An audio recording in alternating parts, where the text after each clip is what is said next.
you're stuck in a hurricane, 'cause everything around you just keeps on turning. I can see you searching for an escape. The fire in your heart, it just keeps on burning. Keeps on, it just keeps on burning. Keeps on, it just keeps on burning. Keeps on, it just keeps on burning. Fire in your heart, it just keeps on burning. Don't worry, you got the future on your mind. No hurry, just take it one day at a time.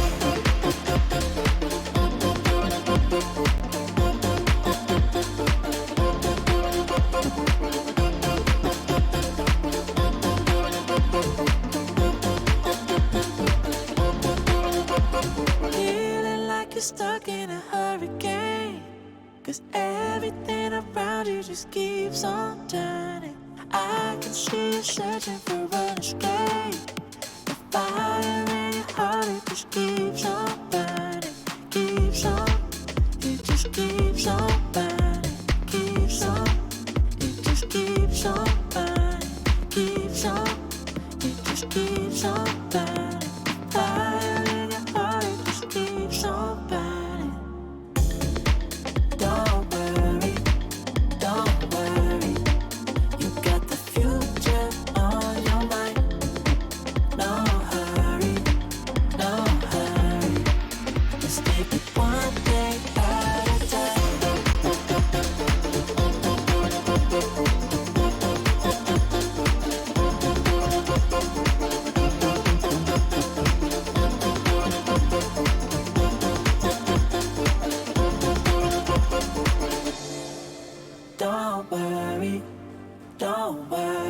worry, you got the future on your mind. No hurry, let's take it one day at a time. Don't worry, you got the future on your mind. No hurry, let's take it one day at a time.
And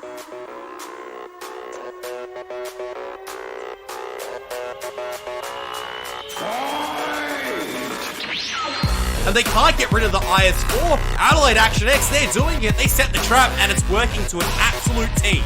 They are hard shots to take, but at the end of the day, it comes down to pen shots, focus fire, and the Wolverines just outdid them on this one. Good damage from the Scorpions, but I don't think it's enough. I think Matildas walk away with the win from here. They've got a 4-on-3. He missed the shot! After 57 HP, and Madhouse now has a corpse to play hull down behind. This is so scary. Returned and Dell are sitting ducks. Scorpions are winning this fight. They are slowly but surely getting their way back into this game. But damage ammo ranking in E100. Oh no! Has been completely ignored, and another fire! Sentinels are about to be your champions of Season 5. There they go! Hello and welcome back. It is so great to have you here to kick off ANZPL 2023 Split 1. Back once again here at Cthulhu. You know, it's been a long time. It's been a while since we had some water tanks to watch. So I, for one, am glad that ANZPL is back. Of course, I'm Elfish Guy. You should know me by now. I've been here every season. Not a big deal, by the way. But Cthulhu, he's kind of new. He's, what is this now? Third season? Somewhat, yeah. Third season, yeah. So running it back now, I will say, obviously, we don't have Blue Panda tonight. Just the two of us today to sort of lock it down. But hey, Blue Panda will be back as well. So you'll get to see him a little bit later on in the season. I think he's on actually next week. So look forward to that. But yeah. Cthulhu, lots happening. Obviously, you know, lots of changes, lots of team changes, roster changes, player changes. Everything's going on at the moment. Even map changes, format changes. So lots to discuss at the start of the season. Oh yeah, absolutely. I mean, we went through an absolute banger of a draft as well. We've introduced, you know, a couple new teams. We had a few new introductions to some of the existing teams. Obviously, the rename as highlighted. Plus, yeah, Siegfriedline is no longer there. Now we get a Runeberg, which is technically now we have, two CQB maps. One being the Himmelsdorf, and now the Runeberg as well being part of it. So I'm actually quite excited to see how will teams be able to play around that one. Yeah, indeed. I mean, Runeberg was in the pool, actually, initially, and it eventually got taken out. I think it got taken out for... Steps got taken out for Sand River. Did Runeberg get taken out for Siegfriedland? I can't remember. I mean, obviously, these changes are all a long time ago, but what I do remember is Runeberg was in the pool at a, an earlier stage in ANZPL. A lot of teams didn't really like it. They were sort of saying it was very defense-sided and stuff like that, but I guess everyone seemed to prefer Runeberg over Siegfriedline, so we'll see how that obviously changes. You talk about all the other changes that are going on. We are back down to single round robin, so a bit of a shorter season this time around. Obviously, it means you need to start well. It means you don't really, last season we were always talking, we were saying, you get a lot of opportunities, right? If you have a bad start, if you go down 0-3 in the first 3 weeks, not such a big deal. But in this season, if you do that, you're pretty much halfway through the season, and maybe your chances of getting a playoffs run are kind of already kicked to the can. So every single game is going to matter a lot for all of these teams. Playoff structure does change up a little bit, so maybe there's a bit of an argument to be made there that it is a little bit easier to make it through to the playoffs. There are going to be 5 teams making it through to the playoffs, and then we play sort of this bracket from there on out. But obviously there's still one team that's going to miss out on going to playoffs, and like we've said, less games to sort of prove yourself, so you do have to be kind of on point. Yeah, basically each and every one of the wins and losses is going to be to matter quite substantially, a whole lot more substantially as usual. So I'm actually quite keen to see how will this really impact, because obviously the extra bit of the pressure on some of the teams to perform, some of the newer returning teams like Action X, who had quite a solid performance last season, but they just didn't make it to the grand finals. And same goes for teams like even Sentinels and Scorpions. For them, sort of less space for tomfoolery, more so they need to just sort of lock it all down and not really give way to some of the newer teams, because this is where I'm actually looking at it, and sort of comes the debate of sort of the freshness of some of the rosters and how they played prior to the ANZPL together versus the already solidified chemistry of, say, something like Sentinels or Scorpions. Yeah, indeed. I mean, I think now's probably a good time to kind of get into that discussion. We can start touching on some of the team changes, the roster changes. Now, for Action X, actually quite a few significant roster changes. Speed, Val, Iron Guard, all out. And we've brought in Roendi, Lightning Man, and Ravi. Roendi was a trade for speed with the Sentinels, and then Lightning Man and Ravi got picked up through the draft. So, I mean, I look at this team on paper, Cthulhu, and I think they still look pretty strong, right? They finished third last season. You still have the core there of CJ, Donga, Trax, and Gloucester. You add one of these guys into any given round or any given game, I think it's going to be pretty solid. And even the additions that they've made, to be honest, like obviously a lot of experience there. Rowandy's played pretty much every single season with the Sentinels. I mean, didn't play too much last season. He didn't have a huge amount of game time, but he was around. Lightning Man and Ravi did take a break last season, but both played in Season 4. Panthers and Bulldogs respectively for those two. So I think this looks like a pretty good roster. I can't really complain about the changes that they've made. The only thing that I will say is I think maybe Ravi and Donga might have a little bit of a role clash, because I know both of those guys like to sort of play the bat chat a fair bit and sort of tend to lean towards the tanks like that. Maybe like the 50B obviously for Donga is not really something we've seen a huge amount from CJ, but I'm just sort of wondering how is that going to play out? Are we going to sort of see a bit of a change up there, or will Donga still just be that 50B bat chat main guy, and you know, CJ sort of takes a bit of a backseat? Yeah, look, there's definitely quite a fair bit of room. I'm more so looking at this, at all these changes. Well, with Trax being introduced last season and the sheer amount of impact that he had on the team has been quite positive. So looking at, you know, the introduction of Rowandy, like you highlighted, he would bring a lot of experience and a whole lot of extra knowledge of how to sort of improve the gameplay that was already improved before. Look, in terms of the clash between Ravi and Donga, I reckon whenever there is going to be a need for the double ups on certain auto-loading tanks, I reckon Ravi and Donga will do a phenomenal job.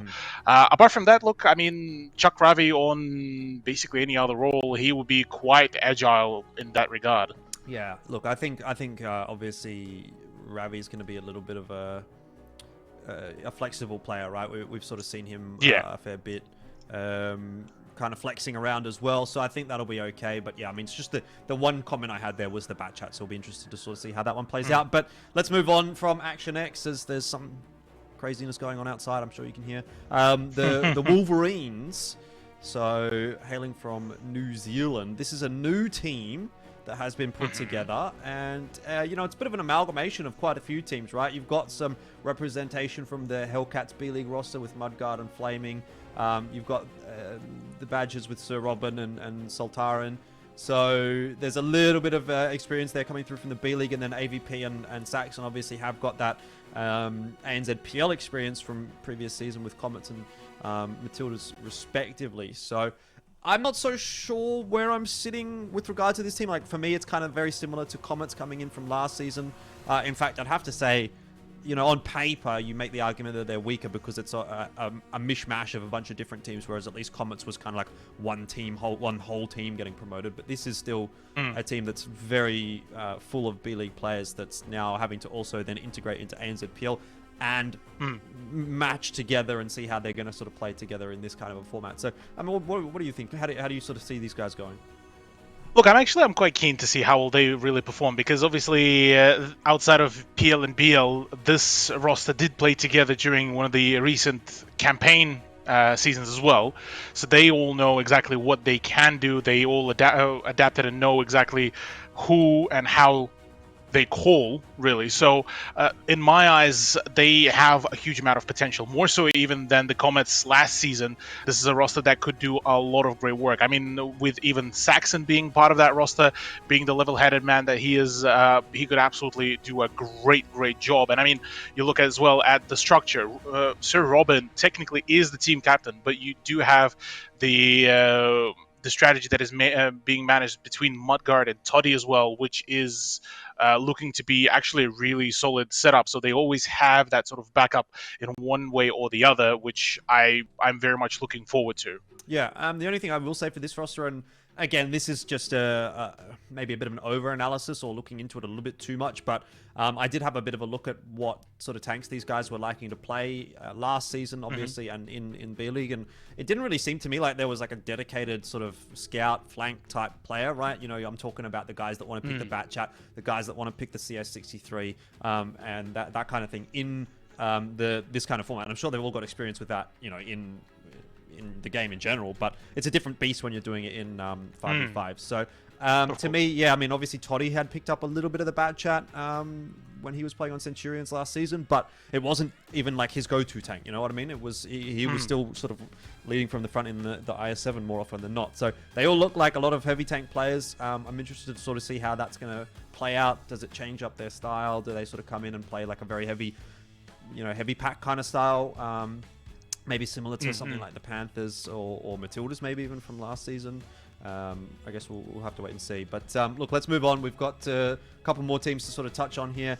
Panthers is going to be the next one on the drawing board. So not too much to touch on here, actually. Just the one little change up. Goober is replaced by Crit. Obviously, Crit, we've seen him around a lot in ANZPL. Comes through from the Matildas last season. So I think definitely a player that's going to slot in quite nicely here. And in fact, actually, as far as like replacements are concerned, I think it's a great choice because Crit almost exclusively played Super Conk last season, and Goober basically almost exclusively played Super Conk last season. So that, for me, I think is a great little change-up. I don't know that I would say like Crit versus Goober is like one is better than the other necessarily, but if you're going to have to replace Goober, Crit seems like a pretty good choice to me. I'll absolutely echo that sentiment with you here, Jordan. Yeah, Crit would be a solid addition to Panthers. This was one of the talking points as well last season, is that on a few of the occasions they did seem to be lacking occasionally that just sheer firepower and ability to just pump out consistently the damage. Crit was being one of the few people that was on the top leaderboard by just player performance. Absolutely should do perfectly well here. As for the rest of the Panthers, look, yeah, they already know how they play, how each one of them plays, and I reckon even the duo, say, between Madhouse and Critical, should they need to play duo S-Conks as well, would be absolutely solid. Indeed. Yeah, I mean, look, the only other thing to kind of touch on for this team, really keeping an eye again on Bales this season. I think he's kind of the outlier when it comes to this roster, right? They're all very much heavy tank oriented players, which is even in a little bit surprising to me because I'd always sort of considered Madhouse to be that guy that liked to be out on the flanks, that liked to be redlining a little bit, liked to play the greedy solo style. But even he last season was primarily in a Super Conk or an IS-7 or an IS-4 or something like that. So even this team has a little bit less of like a flexible style than other teams, at least in terms of the tanks that they play. And they kind of rely on Bales to be doing a lot of that heavy lifting on, the side of the map that the heavy pack is not on. So that'll be something interesting. We can talk about that a little bit more when we get into their match. But let's move on. We've got to talk about the reigning champions, and obviously everyone knows and loves them, the Sentinels. Well, maybe not everyone loves them. I suppose not the teams that they have to play against, but at least the fans love them. Now, a couple of roster changes for the Sentinels this season. So Speed and Safi both coming in. Rowendi and Doodle making an exit. Speed was a trade again with Action X, as we mentioned a little bit earlier. Safi played on the Comets last season, but got picked up in the draft for Sentinels this time around. So they do lose Rowendi and Doodle. I think on paper, to me, I'm not super fussed by that change necessarily. Like, I don't think that's a bad change at all. I would probably say I think it's an overall upgrade. I know Rowendi and Doodle really didn't get much game time last season anyway, so I'm not sure that it's really going to change too much up. I think it's probably good, actually, given obviously I think Speed, he had a bit of experience with Sentinels in maybe it was season 3 if I remember correctly, and Safi's the kind of player that I don't think wants to play a huge amount anyway. He's a pretty busy guy these days, so this sort of seems like a match made in heaven for me, where like he might get pulled in for 1 or 2 weeks, but he's not going to have to be here every single week. Although obviously I don't know what their internal discussions are looking like, but that would be my assumption. So I just think it looks pretty good on paper. I think if you're gonna say, oh, we need to pull someone in for this week, well, maybe Safi is a pretty good person to bring in because like he's very experienced. He's been doing a lot of work. He's obviously been around for a long time. So I think he's definitely going to be a solid player to sort of chuck in. Only thing I'll say is maybe a potential little bit of a role clash for Safi and Dell. I know they both like to sort of play that that sort of greedy solo style, right? They like the 50Bs, they like the batch outs, that kind of thing.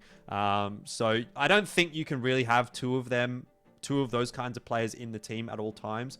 You're not going to have two people in the 50B most of the time.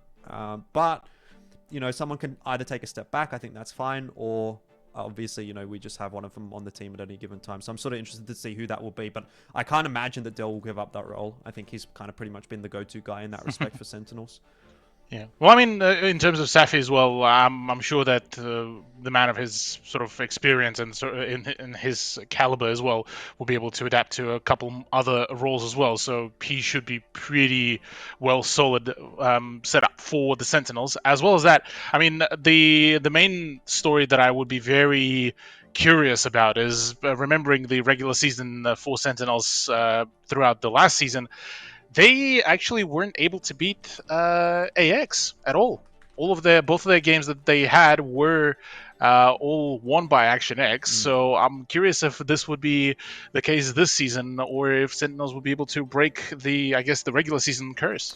Yeah, it's a bit of a question, isn't it? Because obviously the regular season matters quite a bit this time around. But hey, we'll get into that discussion when we get to watch them play against one another, which obviously is not happening this week. But let's move on. It's time to chat about our first matchup as well. So we're into the final couple of teams, and you can look forward to watching them play in about 5 minutes or so. To kick things off, Scorpions completely unchanged, as has been the case for a couple of seasons now. They really seem to be meshing together quite nicely. I don't really think there's too much actually to touch on for this roster, obviously, given that they don't make any changes.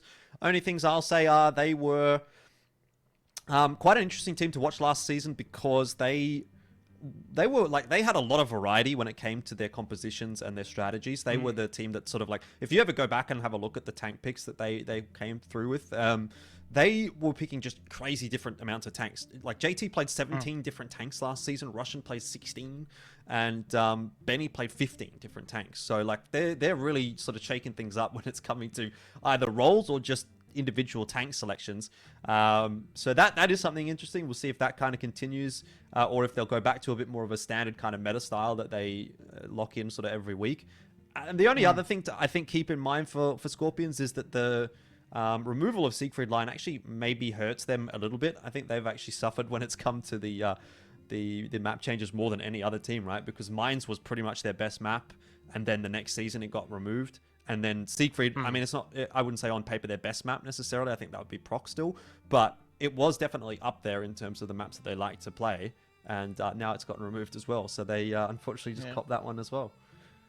Well, I mean, they still get the option of Prokhorovka, which did become for quite a fair bit there, like one of the better maps as well. So it's not that they were entirely crippled. I do agree that yes, Siegfried Line has been a really solid map for them overall, but it's something that I doubt that it will hurt them a whole lot. I mean, remembering even maps like Ghost Town, they still managed to perform overall pretty well. So, and even Himmelsdorf has seen quite a fair few really cool iterations from them. Plus, I mean, last season as well signaled what could possibly be iterated as well as one of the newer eras for the Scorpions, given that they, prior to the last season, they would play with a fairly set sort of roster, whereas last season they did play with Benny a whole lot more frequently, and they started actually varying their roster. So it more so now about less about just 5 people, more about the full 7-man roster. And let's talk our final team as well. Matildas, again, another new team. They are a team that, you'd be familiar with the name and a couple of the members of this roster, but a lot of players coming through from the B League. And, you got some representation from the Badgers there, the Comets and stuff like that. So there's a bit of experience as far as B League is concerned, and obviously with Whippet, he played in Matildas last season, so he's kind of that core member coming through. Bolognese as well hasn't been around since season 3, so he's kind of given it a bit of another crack here. We'll see how it goes for Matildas, but look, I'll say again, like similar to Wolverines, I'm not really sure where to place this team. I wouldn't necessarily say I have super high hopes. I think it's going to be tough for them to beat established teams like Sentinels, Scorpions, Action X, and maybe even debatably Panthers, but we'll sort of see how they go. Ravioli is back as well from season 1, so I'll give him a little bit of a shout out there. Hasn't been around since season 1, but he did play in the Comets back then, and so that's going to be pretty cool to see. But look, I think we should sort of start getting into the game discussion. It's time for maps here. Cthulhu, we've got Murovanka, the choice by Scorpions, and Prokhorovka from Matildas, which I gotta say, have they just got the graphic wrong here? I know they haven't, but I look at it and I think this is absolutely absurd as far as map picks are concerned, because Muro was a bad map last season for Scorpions. They played it a lot, but they didn't win on it a lot. And Proc was their best map, so Matildas have picked into their best map. It just seems like the Yeah. roles are reversed in this map draft. I definitely have to agree with you on this one, Elfish. Yeah, Prokhorov feels like this would suit Scorpions tenfold more, whereas Muravanka, look, I mean, remembering last season, Whippet would be basically frothing at the idea of Muravanka. Matildas were one of the few teams that even bothered to really play the map itself, and even after the buff that it received, it does feel a little bit, well, different, but it still carries the very similar sort of pacing to it. You still have to take control of the forest. You still have to take control of the middle area with all the hills. So it's still you still have to split your forces fairly evenly. Yeah, indeed. All right, well, let's jump on the Muravanka and see how this one does shape up. It's going to be interesting to see which combination of players even rolls out into this game. So let's have a quick look at that first. Scorpions, Benny Knight, JT, Russian, and Aussie looking pretty solid. IS7, Superconks getting a bit of a run, and Aussie, he's back in the CS63. This very much does look like the same kind of composition that Scorpions liked to run last season. Bolognese, Ravioli, Look Al at Magic, Dente, Joatora, Whippet, and Magic Shells out for the Matildas. So you do have those two super experienced heads in Bolognese and Whippet back again. And very heavy looking lineup from them, but Magic Shells in an STB1 is an interesting choice. Yeah, he would probably serve as somewhat of a similar, like a mobile sort of, almost like a TD, but it's just more so in terms of that STB would have a really good accuracy as well as that, just be able to pester with the damage. Problem here for Joatora is that for some ungodly known reason, he decided to still play around the town area without any coverage from the tower, nor, well, only now from the middle. So he already got bled for quite a fair bit of damage, plus Aussie gets to farm him up fairly free of charge. Well, Scorpions, it took them a little while to get those resets, but now that they have been able to do so, you'd think that this round might start going back in their favor, although I do wonder if maybe Aussie had to overcommit a little bit to get one of those reset shots in. The fight was looking really good for Scorpions, but Aussie goes down really early. Obviously, as you've mentioned, Benny probably going to die here, although he is getting the backup of Knight, so maybe there's a world where they can, as a duo, sort of keep this one alive. What's the roll going to look like? 408. A little bit disappointing in the end there for Magic Shells in the STB1. Doesn't quite manage to finish it off in 1, but does in 2. And that leaves Knight in a 2-on-1. And, well, things are not going too well to kick things off for the Scorpions. Matildas, I don't know where they pulled that out from. It looked like it was going to be a Scorpions win to me from the initial setups if you were to freeze frame that after 1 minute in. But Matildas have traded far more effectively, and Scorpions just kind of throwing that round away.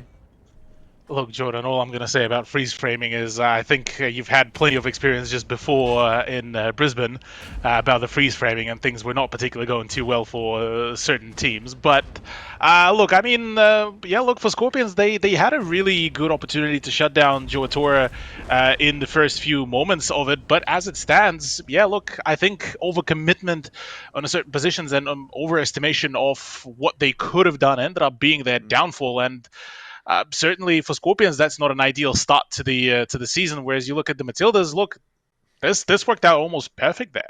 Yeah, absolutely. I think you got to be happy with that if you're the Matildas. So, gee, I mean, I got to say I'm a little bit shocked.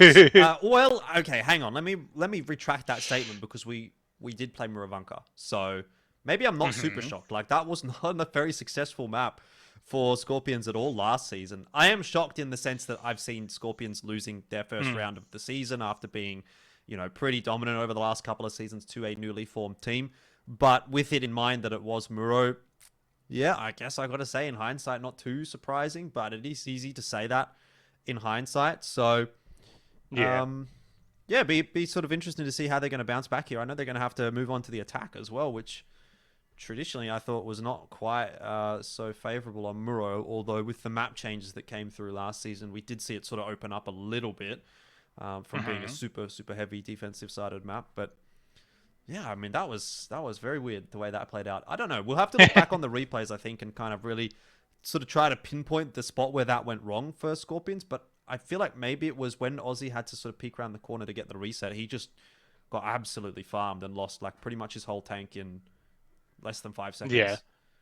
Well, that's the thing. I think if Scorpions would have cut their losses right then and there with just getting Benny and Aussie in, they would have been fine because they still would have had a good bulk of their forces still pressuring the other side of that flag. They would have been able to apply a very consistent pressure to actually force players like Ravioli, like Bol, even Whippet as well, just to stay and focus on that flank, which would have meant that Magic Shells and Joe Toro would have had to fend off all by themselves, which would have evened out the ground. But I think ever since they ended up dedicating Knight to that same spot, that opened up the overmatch scenario for Matildas to wrap up on their side, whilst also having Magic Shells assist and basically wrap up that whole matchup on the middle too. So I think, yeah, it was just a little bit of an overestimation from what was done. Does shape up. It's gonna be we've got a little bit of caster audio there on the replays. Love that. I sound pretty good. That's what I like to analyze on the replays personally. Yeah, I'm sure you would. Yeah, look, even at this point, it doesn't seem too bad. It's just when Aussie goes down, you lose a pretty significant member of your team, right? Aussie's obviously, I feel like one of the great finds of ANZPL because coming into Season 1, he was a fresh player to the competitive environment. He played with Scorpions basically since Season 1. Was it Season 1? Maybe he was in from Season 2 or something like that. But he's been around for a very, very long time. And he started off obviously kind of noob. But now he's actually one of the best members of Scorpions. In fact, one of the best members in the entire event. So I think he's 5 stars this season, speaking of fantasy. But, you know, you lose him, you lose the CS63. That's quite a fairly important sort of piece of the puzzle when you're running a heavy composition. If you lose your CS63, you're losing, you know, your fastest tank. He sort of like zips around a little bit, does what he needs to do. And Aussie, generally quite a self-sufficient player, can have some big games, but not in this case. Unfortunately, he goes down pretty early on in the piece. So I think losing Aussie early in particular, as opposed to literally any other tank, is a pretty big deal. Yeah, the other thing worth mentioning, that Bolognese as well did a really good job as well, where he was originally set on fire. He managed to tuck himself in. From there on, he used the IS-7's mobility there really well. Like, I mean, you looked even throughout that whole replay, he was basically all over the area and was helping with the town flank as well. So now with the Matildas moving on to the defensive side and the Scorpions going for the offense, I'm actually quite keen to see how will Matildas be able to handle the heat, because lineup is still the same for them. You look at the Scorpions, they invested now into a 277 rather than IS7, so assuming that it's more so lean with the heat, a little bit of a more agile tank. But funnily enough, actually it's only Knight that managed to actually squeeze into that position where Bol used to play. So now question comes, how will Matildas be able to play? Are they just going to full stack the flank? Where's the STP going to play? Because Magic Shells will be the big impact player. He will need to get rid of Knight ASAP. Yeah, a lot of missed shots actually coming through there for Scorpions, and that is going to allow Matildas to just crunch onto Benny right here and focus him down. This is really not looking good for the Scorpions at all. I was going to say, Matildas have given up a lot of map control, and if you're going to do that, you need to push onto the cap and win the fight. Well, I can tell you right now, actually, it's turned back on its head. The fight's not gone well. Benny survived on 34 HP. He's still a tank in the game. He's still a gun in the game. It's going to cost Whippet an extra shell to finish him off, and obviously in that time, that damage could have been going in to someone else. Scorpions are trading relatively effectively, all things considered. Ravioli al dente and that STB1 does get focused down. Good work from them. And of course, Aussie, the fact that he's alive this time in the CS63 is going to mean it's impossible for Bolognese and Whippet to escape in any way, shape, or form. And, you know, we talked about it last round. If Aussie survives, generally speaking, Scorpion's going to have a pretty good game. And I think you can compound that with JT and Russian as well. Both super conquerors, very healthy late in the game. Poor focus fire from Matildas. Yeah, they started off really well with their focus fire. They managed to accumulate a good initial damage onto players like Benny, but unfortunately, without any finishes whatsoever, they ended up sort of driving into what ended up being a very nice trap setup by Scorpions. They allowed Matildas to sort of push in, then circled around without any control over the town, without any control over any other ridgeline bar that small choke point. It was basically a death sentence there for Matildas, which was quite rather unfortunate. But I reckon overall, a 1-1 is still not the worst situation that Matildas could find themselves in. So, and same could be said for Scorpions. They're going onto their own preferable map. Prokhorovka being the absolute comfort zone that it is for them, even back in the last season. They are looking to, well, turn it into a 2-0, really. I would be quite surprised if it will end up being a 1-1, given that for Matildas, they're obviously being a fresh roster. Things been still not fully 100% certain as to how their whole coordination works out. Things could really be turned around very quickly by Scorpions. Yeah, I agree with you in sort of pretty much everything you've said there, right? I think, yeah, both teams can probably walk out of that one not feeling too bad about it. I mean, in the case of Matildas, you got to say, yeah, getting a 1-1 against Scorpions, that's actually quite good. Scorpions, at least they've been able to salvage, and they will be aware that going on to Prokhorovka, they should still be quite favoured. It is a very good map for them, so even though it's Matilda's map choice, I don't know that you can necessarily translate that into saying that Matildas will be the favoured team on the next round. We'll sort of have to wait and see. One thing that I do want to point out, though, and that we didn't get to talk too much about in the pre-show there, was because of the changes to playoffs, actually securing every point in regular season that you can is super important. So for in my eyes, for Scorpions, who should be looking to win this series outright, if they were to get taken to a tiebreaker, that would actually be quite a disappointing result. And the reason for that is that if you take first seed in the regular season, you are guaranteed to go to LAN. Whether it's going to be because you win through the upper bracket and you go straight into the grand final, or you go down into the lower bracket and you play that lower bracket playoff game that would then qualify the team through to the finals. So I'm not too sure that any team really here is going to be willing to give up points when they otherwise could. You never want to be giving up points, even in previous formats, obviously. But I think you could get away with it a little bit more last season. You had more chances. This season, though, like, for example, if Scorpion wants to beat Sentinels and wants to take that guaranteed LAN spot instead of having to play an extra game, they probably want to be making sure that they get the maximum points out of this game in particular, because sometimes things can go wonky, right? You can drop a game, you can... your opponent could drop a game, but if you've then potentially dropped a point to a team that you otherwise shouldn't have, then overall it still doesn't matter. And so, yeah, got to be making sure you clean up every point possible. No, absolutely. Look, that does quite nicely actually loops back to the idea, that with the regular season being much shorter, ideally we would, we'd want teams to really, put everything into each one of their matches. This is the least opportune time for any of the sort of tiebreaker games as well, which means the losing out on a bunch of points as well. So that could also mean, some of the teams sort of trying to put in a little bit of an extra oomph into their not really going into the matchup as sort of, we're going to test out this sort of experimental strat that we came up in the scrims, but we never really got to apply it on the officials. So there's plenty of opportunities here, but look, Prokhorovka being upon us should be a rather interesting one, because it's been a while since we got to see it. Obviously, some changes been made, including the fact that the M454, the meta tank of the last season, has been actually nerfed. So I highly doubt that we'll be seeing any more of it unless it's for a specifically niche strat. Look, I mean, I think IS-7 Super Conk always going to be king, and in this case, you can pretty much see that. Prokhorovka, both those tanks play really well held down. You can expect to see a lot of those. CS63 again out for Aussie. So he's going to be doing a little bit of scouting there on the mid-ridge. Has spotted Joe Tora going across, but didn't get any lights on anyone else. So rest of that info is perhaps a little bit unknown for the Scorpions.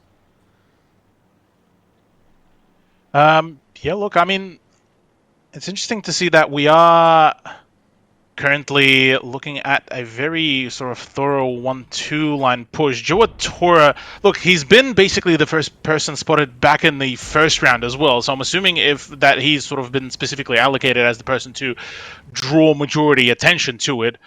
But the fact being that he is still sticking fairly close to the team could really give away the plan here too. Plus, as well, the STB1, I'm still a little bit on the fence for that choice, but assumption is that it's more so your DPM and camo versus the mobility that the CS brings in. Yeah, well, bit of bleed favouring Scorpions so far. And they look relatively well set up to actually defend against the setup that Matildas wants to run here. The CS63 and the IS-7 on the 2 line kind of worry me a little bit for Matildas. JT has overpeaked and bled a lot of his HP, though, so he will need to be careful and just kind of keep his head down for the rest of this game. Try to let the other lads do the peeking and Hopefully he'll be able to sneak a shot in here and there. Engagement starting to happen in the 1-2 line. And you've still got one IS-7 rotating across and taking its time. So this is actually a bit of an isolated fight that Scorpions maybe was hoping wouldn't eventuate. Aussie's been left out high and dry, has to try to get out of dodge. Matilda's looking pretty good so far. Yeah, Benny needs to go here at ASAP, really. Either him or Aussie, one of them needs to die for Matildas to find success here. Because, yes, whilst Knight is able to trade out here and should be able to shut down Joatora, there we go.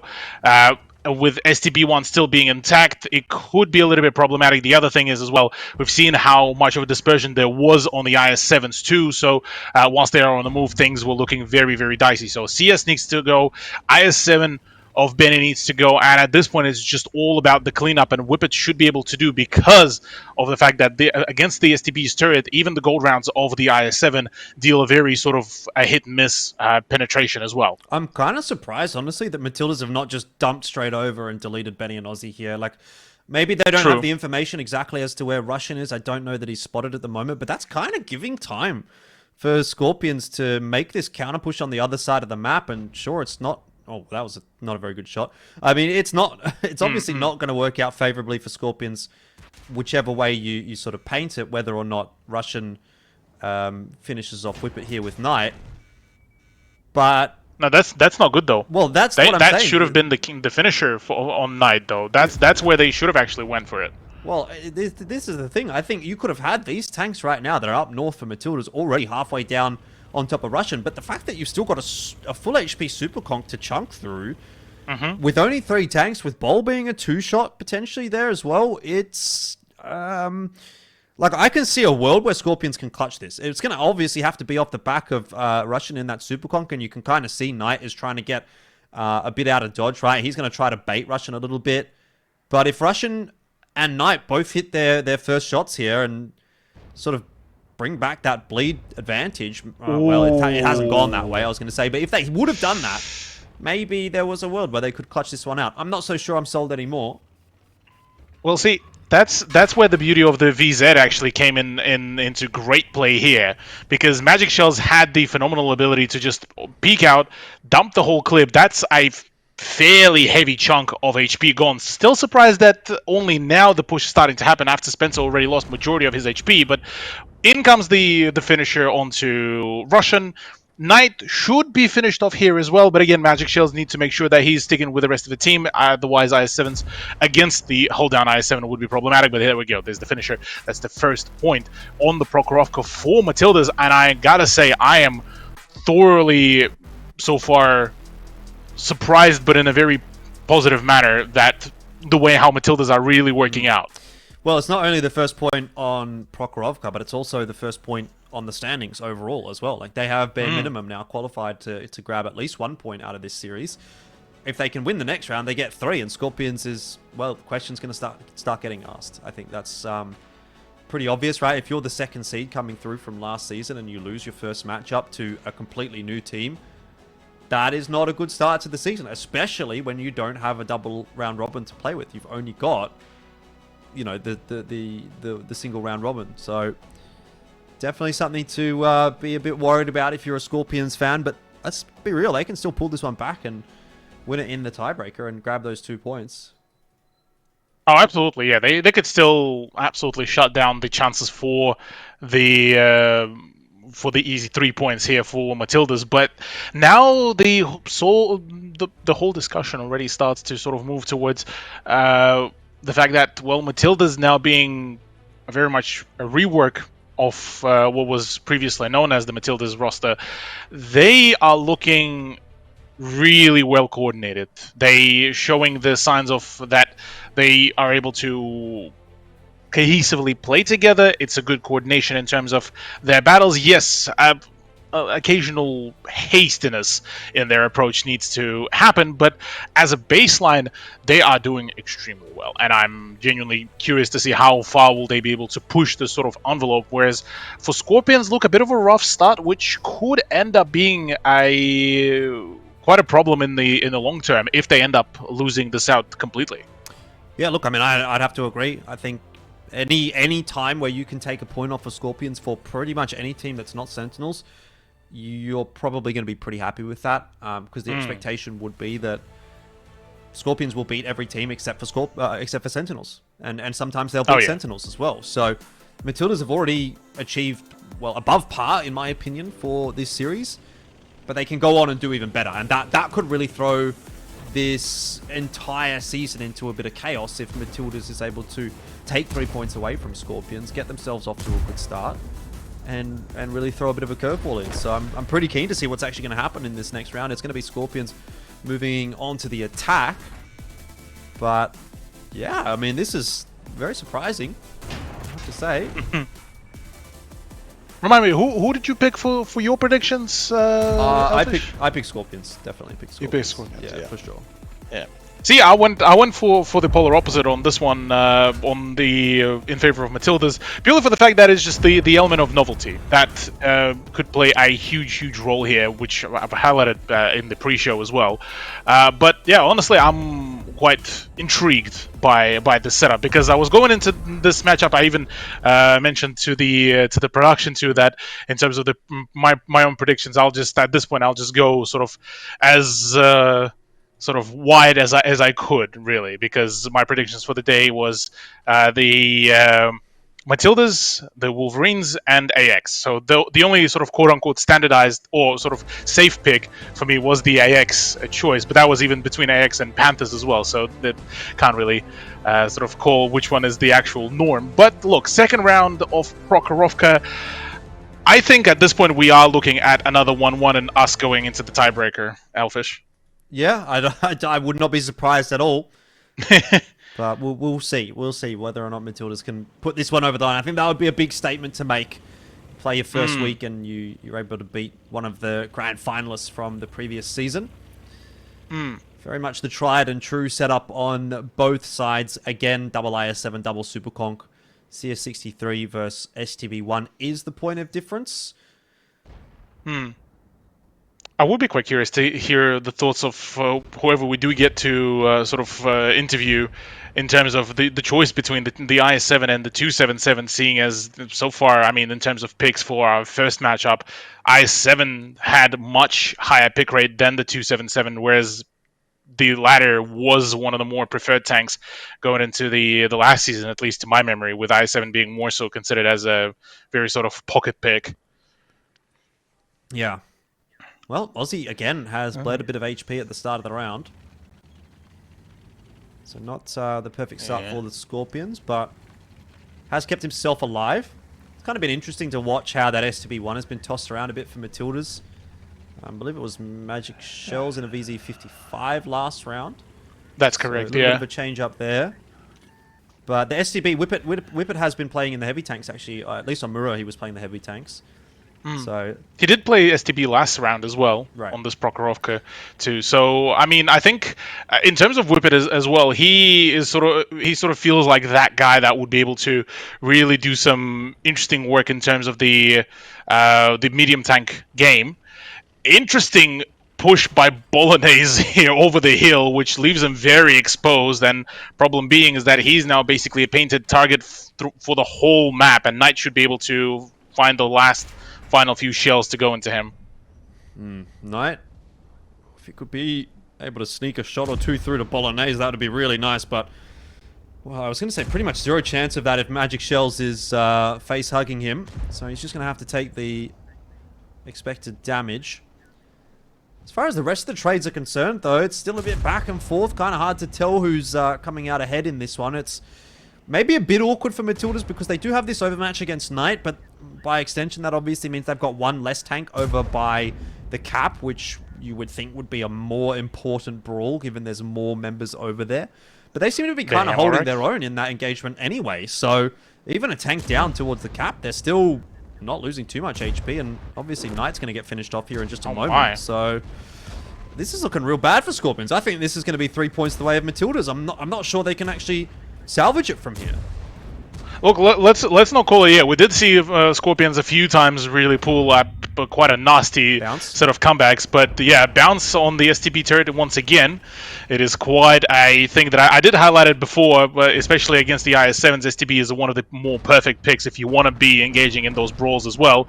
But the ammo-racked Benny and low HP Aussie and Russian, yeah, that's basically GG here. Matildas, look, I gotta commend them. That was a excellent turnout for them. Yeah, indeed. Russian, he's going to be able to farm a bit of damage at the back end here, but that is not going to matter at all unless you picked him in your fantasy roster. So, Matildas will be very pleased with their first game here. 2-0 on Prokhorovka, 1-1 on Murovanka, and Joe Atora. That was a HE shell, was it? 172 damage onto Russian. He's kind of he's just taking the Mickey out of him now, playing with his food, but that is it. Matildas will pick up their win, 3-1, and Scorpions left reeling a little bit. They've gone from the grand final last season to losing their very first game of Split 1 2023. What does that tell us? What does that tell us, Cthulhu? Where are we going this season? I have no idea, but that is a real curveball. The winds of change are coming, Jordan. Indeed. The winds of change are coming, and I am thoroughly excited for this because with Matildas kicking it off the way how they did, first of all, I have to commend them on the fact that the way how they've approached Prokhorovka. Usually, we would end up seeing the main battle happening across the main sort of the middle ridge line. This time, they actually opted full on to send it to the hill. I'm still borderline surprised how did Bolognese survive that whole ordeal. But big kudos to Magic Shells for the way how he played his position out, and the way how Matildas in general managed to really make it work. On top of the fact that I think at this point Whippet is just playing as more so like a player less than a caller, I think this actually now put Matildas up on the map as possible now early contenders for some of the higher positions. Yeah, it's always a bit weird though. Like, I don't want to call it too soon. That is one game, and they played really well today. But I don't think you can draw too many conclusions from. Yeah, I know. I mean, you can't draw too many conclusions though, just from the one game. I don't think personally. But with that said, you know, it is a shorter season, so every single win is more important, more impactful, has more value than it did last season, in my mind. So yeah, I mean, look, cracking start from Matildas. I'm really interested to see what they're, you know, what they're going to say in the interview. Whoever we get to have a chat to. I mean, I assume it might be Whippet. He tends to be the one who does the interviews for his rosters, if I remember correctly. So look, we'll see what he's going to say, or whoever it is going to be. But yeah, like, obviously they've done a bit of work, right? They must have put in a bit of effort prior. They must have been doing a bit of scrimming, bit of theory, figuring out what they want to be doing. And just sort of come into day one a little bit stronger, a little bit hotter than the Scorpions. So a bit of a wake-up call for Scorpions, but that might be the best thing for them at the start of the season, right? They do always tend to have like one of these weird games where they don't play very well. So maybe it's a good thing that it happened literally in week one, because they'll go back, and over the course of this week, I dare say, they'll be sort of hitting the books and figuring out what went wrong. Absolutely, yeah. Look, this is an early sort of call for Scorpions to not really underestimate each and every team now. If before we could have, at the start of the season, sort of drawn out who could be the top performer, here we can technically still say, you know, Sentinels could still do a lot of damage with some of their newest additions as well. But I think we're hitting the point finally where every team would be able to deal damage to one another, and everyone needs to take each other seriously here. With, you know, now Matildas, Wolverines, I'm still having quite some confidence in their performance, at least to be able to nab maybe 1 point away here, if not the full 3 from Sentinels. But I definitely reckon we could be seeing some really juicy games starting to come around. We're finally seeing, you know, the breaking the mold on the on even how the Prokhorovka is being played. Once again, referencing to that very last round, it has been a pleasure to see finally, you know, that ice being broken. We're finally starting to see some novelty to it. And IS-7s, look, I'm still a little bit confused is probably the best way to describe it, but I'm definitely quite keen to hear from the players as well. Yeah, look, I mean, at this point, I guess we'll have to wait and see how the rest of the games play out. But first, we've got to have a chat with Whippet, who will be very happy with the win. Congrats on the dub, smiling as usual. Listen, Whippet, what's going on? Obviously, you're the one core member coming through from this roster from last season, technically speaking, but it's basically a new team. So we were going into that with the assumption that Scorpions would win. I don't know. Do you think that was a reasonable take, or did you have some insider information? Did you go into that feeling like you were the favourites? Look, I can see why a normal person would think the Scorpions are the favourites there, but personally, I was pretty confident because the main thing you need in a good team is a good caller. And if you have a good caller, you just need one or two other people to help contribute to the strats, and then you need team players or role players. And if you have the role players mixed with the caller, then that's really all you need. So even if you're a new team, you can sort of make it work. Right. Well, I'm glad you think I'm a normal person, so I'll take that. That's one way to really put it, Jordan. But look, Whippet, me and Jordan been really talking about it during the mainly the Prokhorovka as well. IS7s versus 277s, with IS7s seeming to becoming, or at least from our very first matchup of this season, seeming to be one of the core picks, comparative to last season being more so as kind of like a semi-pocket strat. What changed, really? How come this much of a heavy shift towards one from the other? Personally, I sort of see it as we're trying to fill the void of the AMX M454. It was nerfed, so we're trying to find a replacement for it. And I feel that IS7 is just filling the role that I wanted to play more than the 277. It's got better hull armor than the 277, and I reckon that's probably the main reason. It's just got better overall armor, even if its gun's a little bit worse. All right, well, tell me about the map veto there as well. We were a bit surprised to see Muro coming through from Scorps and Proc coming through from yourselves, because it seemed like, again, on paper, looking at it, that should kind of be swapped. So what's your take on that? So this season, it actually is switched. So the away team gets their map pick first. So JT did pick Proc, and we picked Muro. Basically, with the whole map picks going back to Tuesday, it allows a lot of time to do anti-stratting, which previously wasn't a thing. We had it in Season 3, and it worked out really well for us. We won the season off it. I sort of knew their worst map is Muro. They played it 8 times last season for a 25% win rate. They didn't play it at all the previous season. And we scrimmed them once, and we were really strong on it. And I sort of had a feeling they were going to pick Proc. So before I went to the Formula 1 today with Saxon, I watched 3 hours of demos and VODs, all from last season. I mapped out every single defense they did. And I knew they were going to go aggressive mid. So I was like, okay, well, their 1-2 presence is extremely weak. So we just push 1-2. And it's what happened. Like, they went mid aggressive. They had no one really holding 1-2 properly. They didn't spot it because they're not holding it properly. And then we just killed mid. So it worked out well. And I love that the vetoes are back to Tuesday. It allows us to get into those sort of funky struts. Awesome. You got anything else, Cthulhu?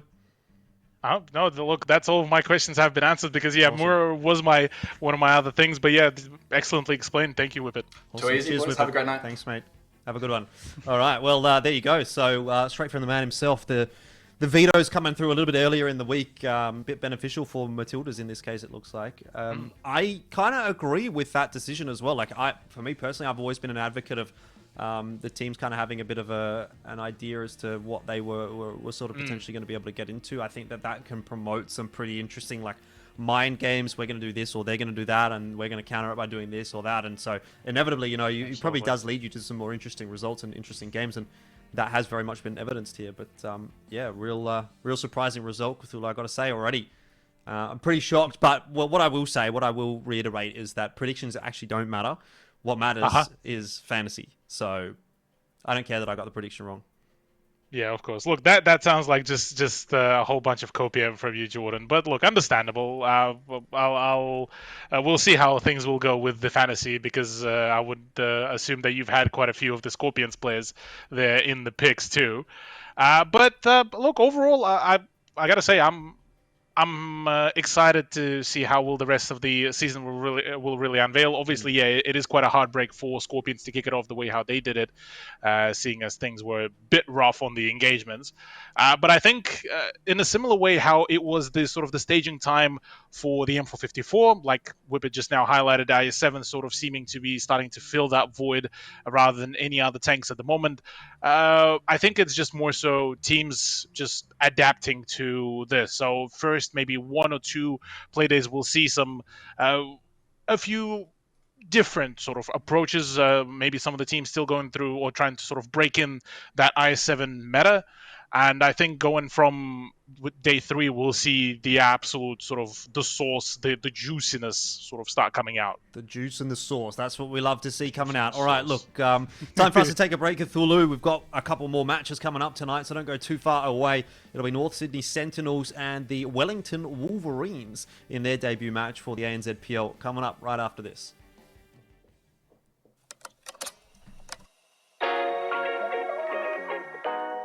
Yeah, I'm starting to feel pretty bad about my prediction, to be honest. Team Cringe is looking a little bit cringe at the moment. The Bat Chat Arnie still hasn't done any damage, I don't think. Well, surely he's got to hit one of these. Oh, there we go. Yay! Let's go, Kev. 129 damage. He is set up in a good position to do a bit of damage in that TD. And he has also got the support of the artillery, but I'm just not seeing them winning it from here. Pretty much all she wrote here for Dark. He's being face-hugged. There's nothing he can do about it, and he's out of the picture as well. So it's all down to Karath, who's dead. And that's going to be the end of round 1. Maticus is going to be in a bit of trouble here. Look, I know he's going to have potentially some covering fire from his teammates, but he is very isolated. He hinted a little bit by How are they around not the front, but pinning? Yeah, I mean, that is a good question. 10 seconds remaining. Whippet falls. But there's still the cap that is coming around. They're not going to be able to spot them at all. Yeah, Patton has completely gone the other way. 5 seconds. Surely they managed to finally do it. Karath. Oh They've no! Karath. They just need to Oh cover no! it. Oh no! They got the reset at the last second. I'm not sure why. No one is body blocking for Karath there. Absolutely. They are living up to their name. That was very cringe. That was extremely cringe. Before that, wait, Dark. No.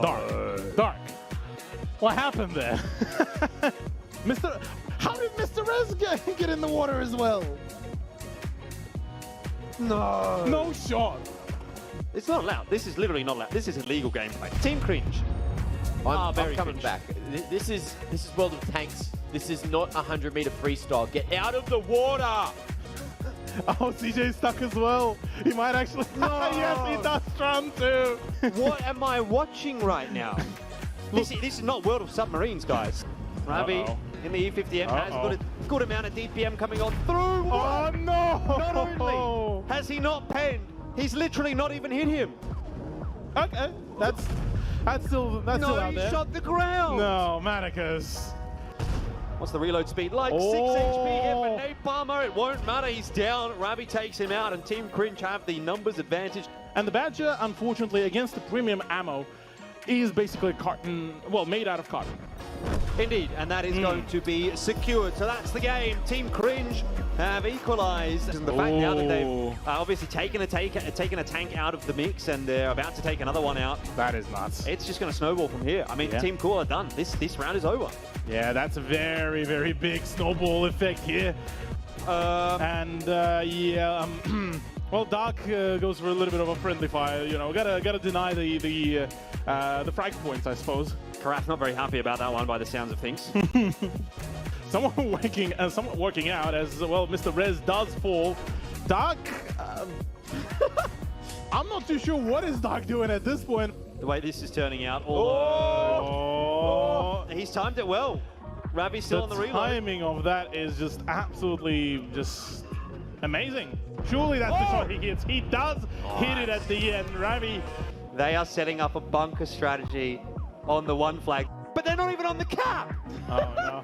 Whippet is just hiding behind Dark. They're almost there. Oh my lord. They're almost there. I don't think that Karath is going to die in the right spot for Whippet to become. That's a bit better. But have they got the angle? I do wonder. I think Nate Palmer can get the reset here. Oh, he can. No. That is tragic. Dark has to drive backwards. Drive backwards. Oh, yep, maybe. No. Wait. No, there is still. Oh, no. Yep. Yeah. No. Crushed. Most broken tank in the history of World of Tanks. What? Like because it's too good? Yep. Yeah, it's just that good. Just watch this. Look at this. Look at this. Look at this. Karath just deleted him in 3 HE shots. 3 shots. It is extremely fun. It's not fun when you're on the receiving end of that tank. But trust me, once you get to play it, it is great fun. Dastardly gets to bonk Karath, but if it connects and the HE shell penetrates, it is great. Napalm just deleted another one. That's the 4005.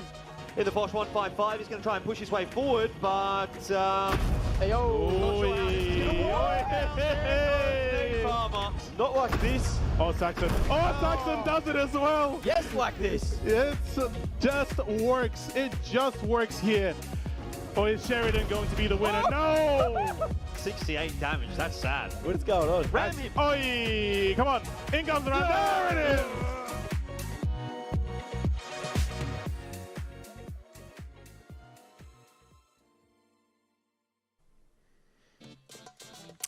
Welcome back to ANZPL. Hey, look, Cthulhu, I just saw the Team Cool versus Team Cringe little replay that we got, the little replay package from the LAN. Just saying, by the way, it's Team Cool and Team Cringe on the show today, right? I'm Team Cool, you're Team Cringe.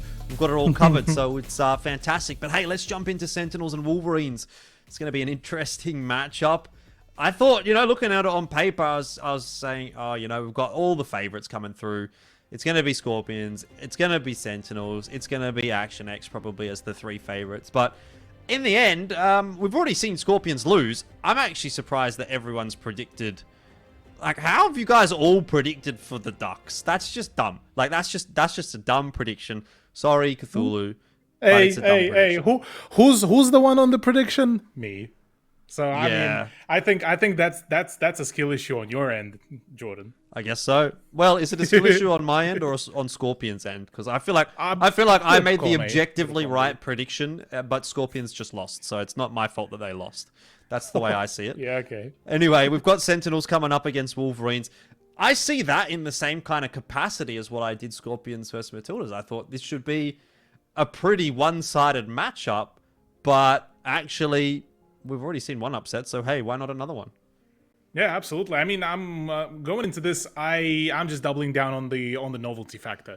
On the side of Wolverines, with Saxon being part of their roster, they all played all together for a while prior to this NZPL season. So my expectation here going into their matchup against Sentinels, whilst it is going to be still considered technically a David versus Goliath kind of matchup, I still think that in a similar fashion, how Sentinels already have their chemistry sorted, Wolverines should per se have theirs as well sorted out, or at least their overall coordination. Now, for Saxon, look, his general stats from the last season don't particularly reflect too well onto his overall sort of ongoing veteran status. But he has been able to bring that level-headedness to a number of rosters, and going into the Wolverines roster, he should be a absolutely golden addition to the team. So I'm quite curious to see how will he be able to play it all out with the new roster. Yep, interesting. Well, we'll see what he's going to be able to do. I guess we should have a look at the highlight player for Sentinels at some point here as well, and sort of get a bit of an idea as to how things are going to be shaping up. I would say that obviously pound for pound, I'm going to favor Sentinels in terms of individuals.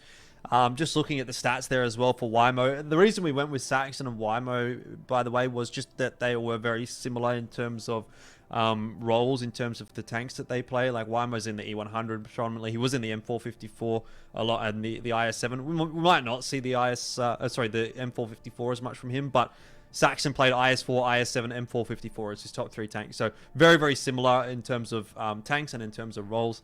Statistically speaking, obviously, the numbers really, I think, speak for themselves. Not to mention, by the way, Cthulhu, but Wymo's got the dad buff here as well. So absolutely coming through from last season, I believe he's had a baby. Not him. Yep. But, his partner. So, get that dad buff coming through, and hopefully that helps out as well.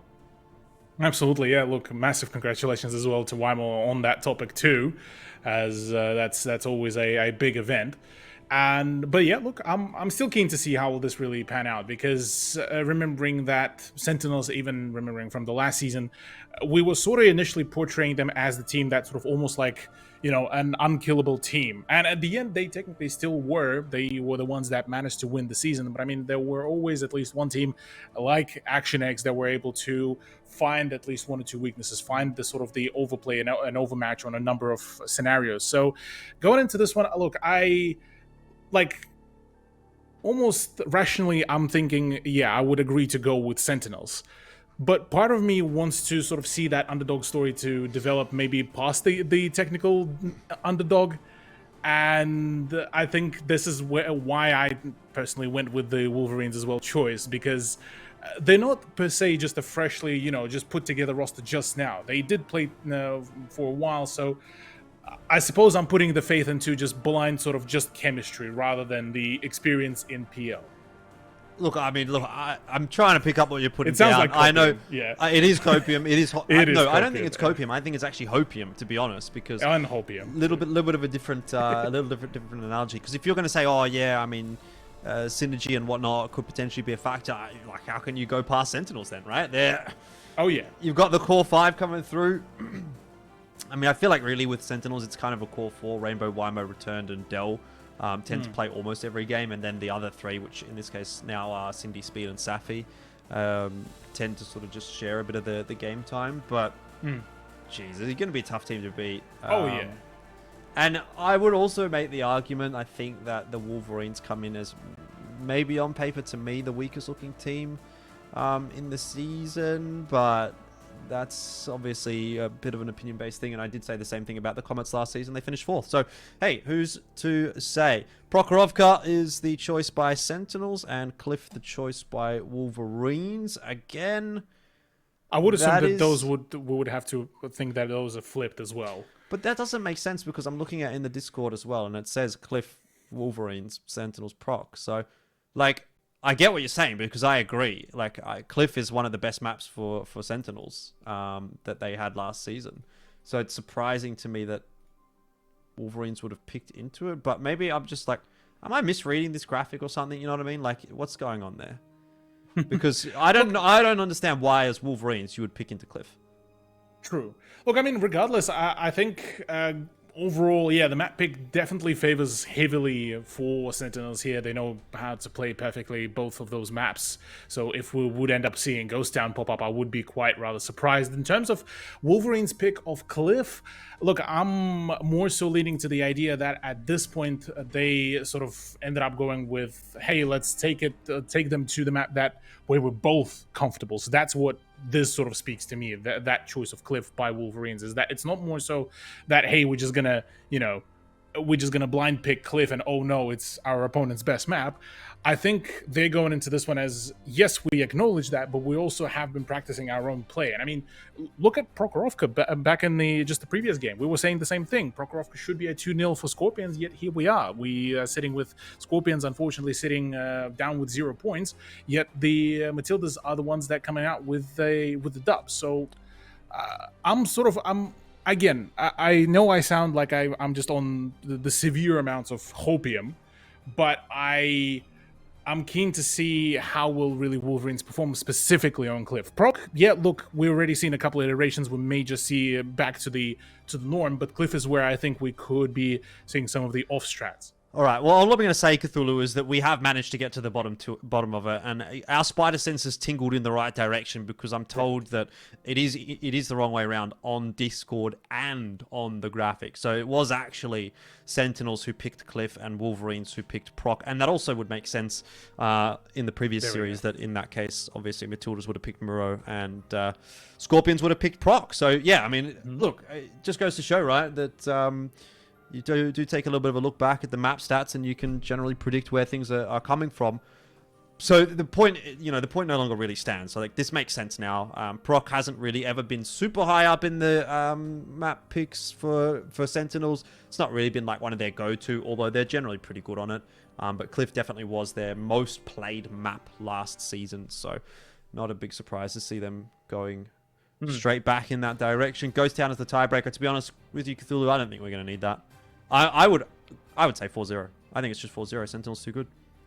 See, I'm more so leaning that it wouldn't end up being 4-0. I'm still thinking that we could have it wrapped up in 2 maps, but I'm expecting at least 1 round to be taken away by Wolverines, where they should be able to still, get some sort of traction for themselves. Yes, Cliff is probably going to be a 2-0 for Sense, but Proc is where I'm feeling like Wolverines might try to pick up the pace, because look, I mean, Proc does now offer quite a fair few of the plays now that the IS-7 is sort of on the same page. It's still used as that mobility heavy tank. So look, I I'm curious to see. The one thing that I do have to mention, you compare the 277 and the IS7, at least in personal experience, IS7 is more susceptible to the module damage. So we could see a whole lot more of those fires, a whole lot more of the ammo racks.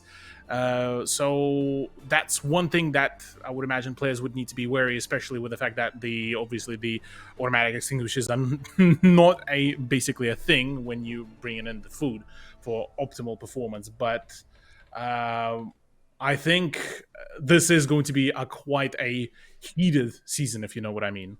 Yeah. One thing that I'm kind of looking out for in tonight's match is just to sort of see which roster Sentinels does bring. And then because of that, what the roles are going to look like. You know, most interesting to me is what happens if Safi comes in. Does he get to play what he wants to play, or does he kind of get forced into a bit of a role player kind of position? Because I think you've obviously got quite a bit of flexibility when it comes to this Sentinels roster, right? Rainbow just flexes around whatever seems to be needed. Wymo's very much a heavy tank player, but Return kind of flexes as well. He goes between the CS63 and heavy tanks every now and then. Dell tends to be on those more sort of hard carry kind of tanks, like the 50Bs and the Bat Chats, and which is also sort of Safi's role. So I wonder if he gets relegated back onto something like an IS7. Let's have a look, though, and see as we do head on to Prokhorovka to kick things off, and it is, by the looks of things, Sentinels on the defense. We've got Safi in and Speed, no Dell. So, very heavy lineup again from Sentinels, which does ring true with what they were running last season. I'm looking at this lineup from Wolverines, though, Elfish. A CS, a Stridsvan, T100 LT, and 2 S-Kongs. If all this rings to me as something that more so Madhouse would cook up when he was the captain of the team. And look, in terms of HP, you can see a very heavy difference. I mean, 3k difference in health points. Wolverines will need to be very careful about how they playing their cards here. Although I say that, though, if they are able to farm up Wymo here using that said Stridsvan, this should work out per se, but knowing Wymo, he's a smart cookie. He wouldn't be able to, or rather, he wouldn't overexpose himself the moment he takes the first few shots from the Stridsvan. So it is looking more so that is the emphasis, for Safi and Return. So Robin will need to run here very quickly because he's all alone. He needs to abandon this position, and it's something that the S-Kongs need to take notice as well. Yep. So Robin is going to have to peace out. I mean, I can see this on defense from Wolverines, but on attack, it's a very interesting choice. That STRV, that E1 position, man, that really brings back some memories. Back in the old days, 7v7, you'd put a Grill 15 up there. Oh, yeah. Oh yeah. Those were the good times. Now, look, wait till we get to see another A0 or A9 position for a Stridsvan. Now, that's where we could be cooking with fire. Yeah. Really, because remembering ye old Russian play from, what was it? Something across the lines of 6/6k damage? I think it was something like 6, 7. I remember it being quite a high 6, number. 7, yeah. And 4k is pretty big, but it's not like insane. Anyway, Wymo seems to be in a bit of trouble right now. It is quite curious to see how disconnected the two parts of this push is. Flaming does take that early damage, so that will be basically the result of losing the hill. And I think this is where Wolverines fell through quite substantially, where that wasn't perfectly communicated, or maybe they didn't really account for the fact that the render distance is still going to be in that distance. So look, I think the T100 LT pick is not really paying enough dividends as they wanted it to, I reckon, and it would have been needing to be farming something feral, really, if that would be paying off the choice of it. Well, I don't necessarily mind the T100 LT, but I think if you're going to pick a CS63, an STRV, and a T100 LT all in the same comp, that is significantly going to hamper your brawling capabilities. I think you can take a T100 LT or a CS63. I'm not sure if you can take both in addition to the STRV and make it work. Certainly against a team like the Sentinels. But with that said, if you can get the STRV in a position where it's able to fire, obviously the CS63 and the T100 LT are going to be able to facilitate that quite well. Unfortunately, though, Sentinels are not really falling into that trap. And in fact, they're even being able to almost outbleed the Wolverines. Unfortunate there for return. That one doesn't go through, but 567 was the roll on the first shot. So I suppose you win some, you lose some. Absolutely. Yeah, a high roll like that is going to be extremely good. Sir Robin, yeah, unfortunately waffled a little bit too much on his position, and yeah, will be taking yet another shot to the back whilst trying to retreat. So Sentinels are playing an excellent game here. They, for one, well, Wolverines kind of ended up punishing themselves by having a very heavy health deficit from the get-go. And now with the fact that Wolverines weren't really given a lot of room for error, courtesy of Sentinels, who managed to read into this really well. At this point, you're looking at the map control. It's 75% to Sentinels, if not full 90, and only the 1-2 line is what separates the Sentinels and the Wolverines really now. So from here on, what do you do? Saxon is going for a very outrageous play where he just is going to play for camo. And theoretically, this would give away his play the moment Rainbow sort of notices this. But I'm not really, per se, seeing any ground for Wolverines to really play as where they use Saxon as bait. They don't really... Well, apart from the Stridsvan for Toddy, that is the only consistent sort of piece of, I guess, the human resources that they can use to continuously keep on damaging and punishing the Sentinels. Well, caps on for Saxon. So that at least is going to draw something out from the Sentinels. Hopefully. I mean, at some point. Toddy, if he fires from his position right now, I think Wymo would still be able to spot him because of that debuff that you get from after firing, even for a TD. So Toddy will need to be very careful on where he picks his shots here. And ideally, he would want to bleed Safi here or Wymo on that swing. And exactly that is what happens. But funnily enough, no spot. Well, Wymo doing a good job of soaking up that damage. Safi's now getting involved as well. Missed shot in there from Wymo. Saxon just tucking up inside underneath the hill. I think Safi's going to have to be the one to go up and over the top to get that reset. He does a good job of it. Won't miss that one. And the reason being is if Wymo takes another shot or two, poking up for that reset, he goes down to a one-shot. If Safi eats that damage, it's not that big a deal, right? He's still above half HP. So it makes a lot more sense for Safi to be the one there to sort of, in a sense, like slightly overextend to get that reset. It's good communication in the end there from Sentinels. I know Wymo obviously didn't get his initially, but I wouldn't want to see him going up and over again. I would want to see it being Safi. So that's worked out really nicely. Still trading that damage. Wymo's actually gotten the kill on the Saxon as well, and this is where the round just falls apart for Wolverines. It's now impossible for them to win without their T100 LT, without their cap pressure. And now you're looking at it and you're wondering, where's the damage coming from the STRV? It's just not there. Like, unfortunately, this comp has completely failed for Wolverines, and so they're going to have to go back to the drawing board for their proc attacks, to be honest. Yeah. The one thing that could have worked, and that is, again, something that is very much of a theory craft, really, but having Toddy, say, for example, play with Sir Robin on the hill, and being able to counter that and neglect the push for the Sentinels, I think that would have been another possibility to really make it work for Wolverines in this sort of comp. But yeah, I fully agree. It definitely was very much of an experimental one.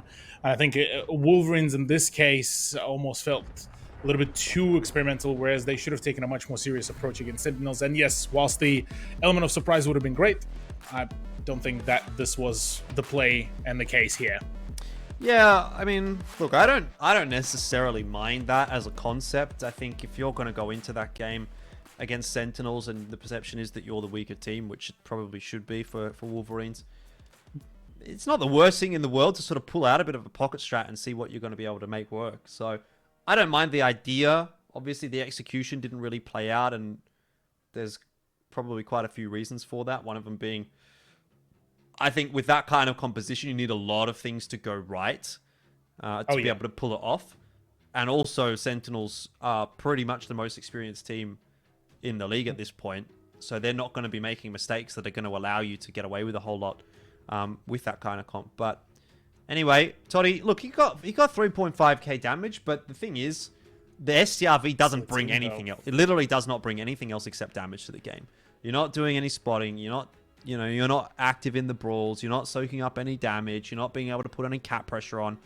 So 3.5k damage, it looks pretty good, but I think when you bring an STRV, you want to be getting like 4.5k plus to be saying, yep, we've really had an impact with that tank. Absolutely, yeah.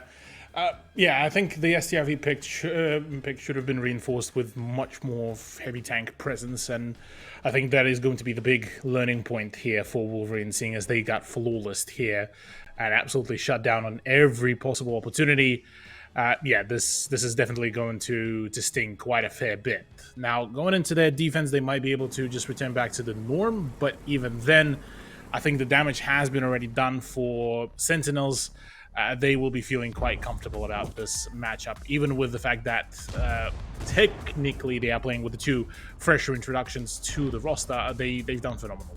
I mean, even with Safi's coordination between himself and Wymo, Speed playing alongside, returned as well on that mid-ridge, alongside the ridge line. Oh, sorry, not the ridge line, the railroad.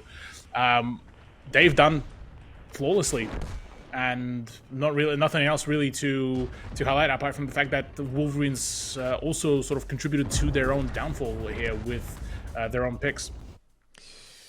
Yeah, a little bit. The CS63 didn't get any damage out either, so that kind of ties into what we were saying as well with, like, if you're going to bring a CS63 and a T100 LT and an STRV, maybe one of them, if that was a heavy tank, like it's just set up on the mid-ridge or something like that, would that have ended up being a little bit more valuable? I mean, I think the easy answer is yes, because he's gotten 0 damage done, so that's just like, you can just pretty much put that one in the books. But I suppose they had something in mind that they wanted to do with that CS63. It didn't work out. Maybe things didn't quite go their way. But yeah, look, obviously they're going to have to revisit that one. But it's never going to be easy to beat Sentinels, I'll say. So the only concern for me is that one didn't even really look close. Like, it did not look like Wolverines was ever in a position to compete in that round. And I'd like to see them, at least make it close, at least make Sentinels work for it. But in that case, it was kind of just Wolverines set up. All right, we're going to put a guy on the cap, hope for the best. But once those resets start coming through for Sentinels, it's like game over straight away. So, well, even with that choice, it was very almost forced, really, because they lost the control over the hill, which did look like it was quite a fair bit of a gamble to have control over the hill, to have that CS63 to be able to basically farm up the damage and put Wymo into a 3-way crossfire, which obviously didn't pan out as much as it did. So I definitely think that if that CS63 would have had some success, it needed to be supplemented by, say, something like an IS-7 or even something similar across the lines of an S-Conk. All right, well, moving on to the defense. Hopefully there's something a little bit more positive to speak to for the Wolverines. But Sir Robin, not having the most enjoyable start to his ANZPL tenure. Copying a bit of damage there initially. So just getting the scouting line maybe a little bit wrong, and is punished for it. That's the kind of thing, that's the kind of difference that, maybe going from BL, you're not punished for that, into Pro League up against the best team in the Pro League. They're going to get that free damage when the opportunity presents itself. Absolutely. Again, I'm a little bit questioning the choice of the CS plus the light tank, in this case the Manticore being the absolute master of the bush game. But I think this is where it is going to be a sort of a learning point for Wolverines. I'll have to agree with you here, Jordan. It's the fact that in BL, a similar meta would be able to actually have some solid ground to play off. But in PL, where teams have much more experience, much more sort of agile scout players, like in this case, well, Rainbow, who's actually doing a pretty solid job with the CS, they would be able to have a pretty good coverage across the whole map. Now, again, Wolverines are playing here for defense, so you can understand somewhat the choice. But even so, starting off the game from the get-go, again, a 2k differential plus now an extra almost 1k because Sir Robin took that extra damage on the initial scout. Doesn't particularly really instill a whole lot of faith into Wolverines, which could be a rather rough start for them. But even then, sort of, it was somewhat expected. Well, what do you think about the choice from Saxon and from Wolverines to take the Manticore into this round? I mean, you tie that into the T100 LT last game. For the most part, I don't think we really saw a huge amount of light tank play at all last season, and certainly not among the top teams who were, again, like what Sentinels have gone for, just pretty much going for heavy tanks and then a CS63. So what do you think about that? I mean, is that something that, you know, I look at that and I think you're going to really have to know what you're doing as a team if you want to make that light tank work.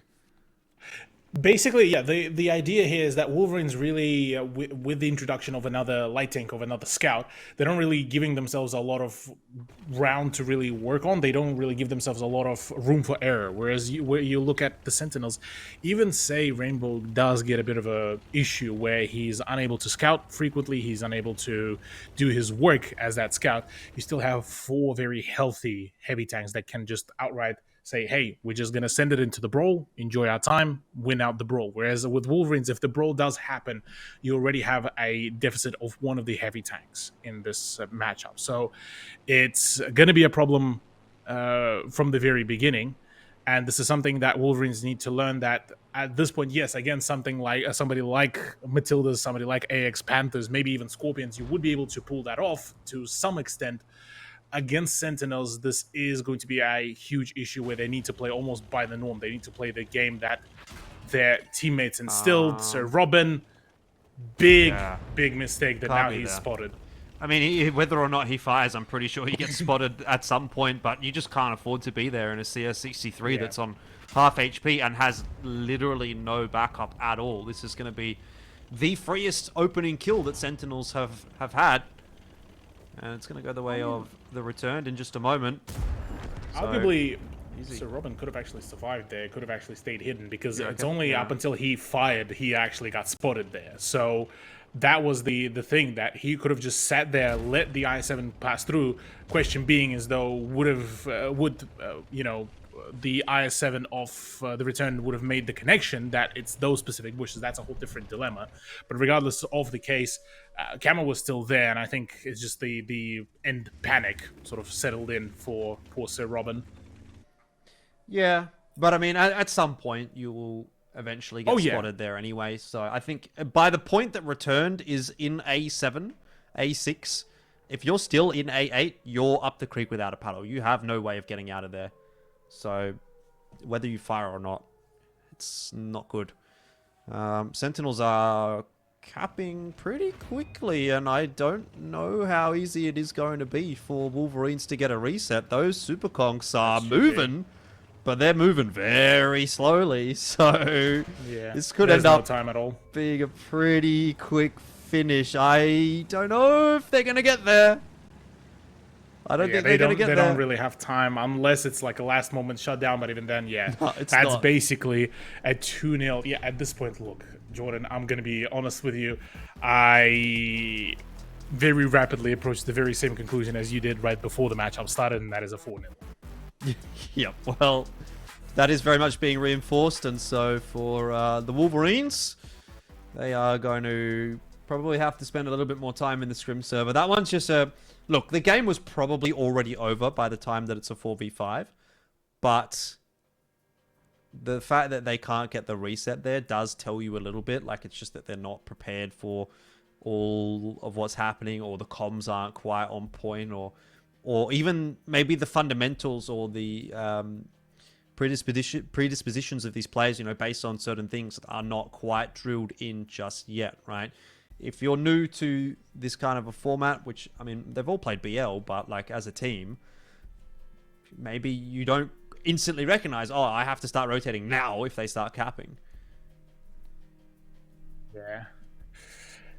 Oh, look, yeah, I gotta say, this is a very rough start for Wolverines, but at this point, if they're continuing with this sort of very experimental approach with the light plus a medium against what is a very well-established, lineup from Sentinels, that is going to be a very quick conclusion to the matchup, because for Sentinels, even if they do end up getting consistently spotted, they're at the point where they end up positioning themselves in those power positions that, yes, you may be spotted, but good luck really forcing them out of those positions. And you would need to commit quite heavily to get even one of them out of those spots. So the way how it was all orchestrated by Sentinels was absolutely perfect.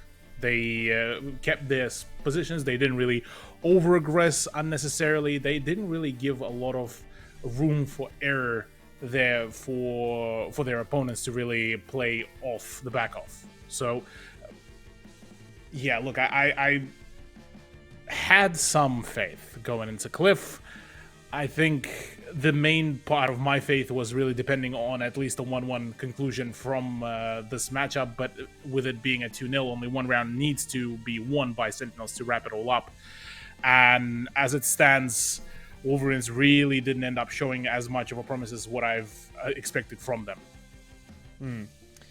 Yeah, look, end of the day, obviously 1 point secured now for Sentinels, and I dare say they're well on their way to winning 3 points out of this game, which is very much going to be the expectation for them in probably every game of the season.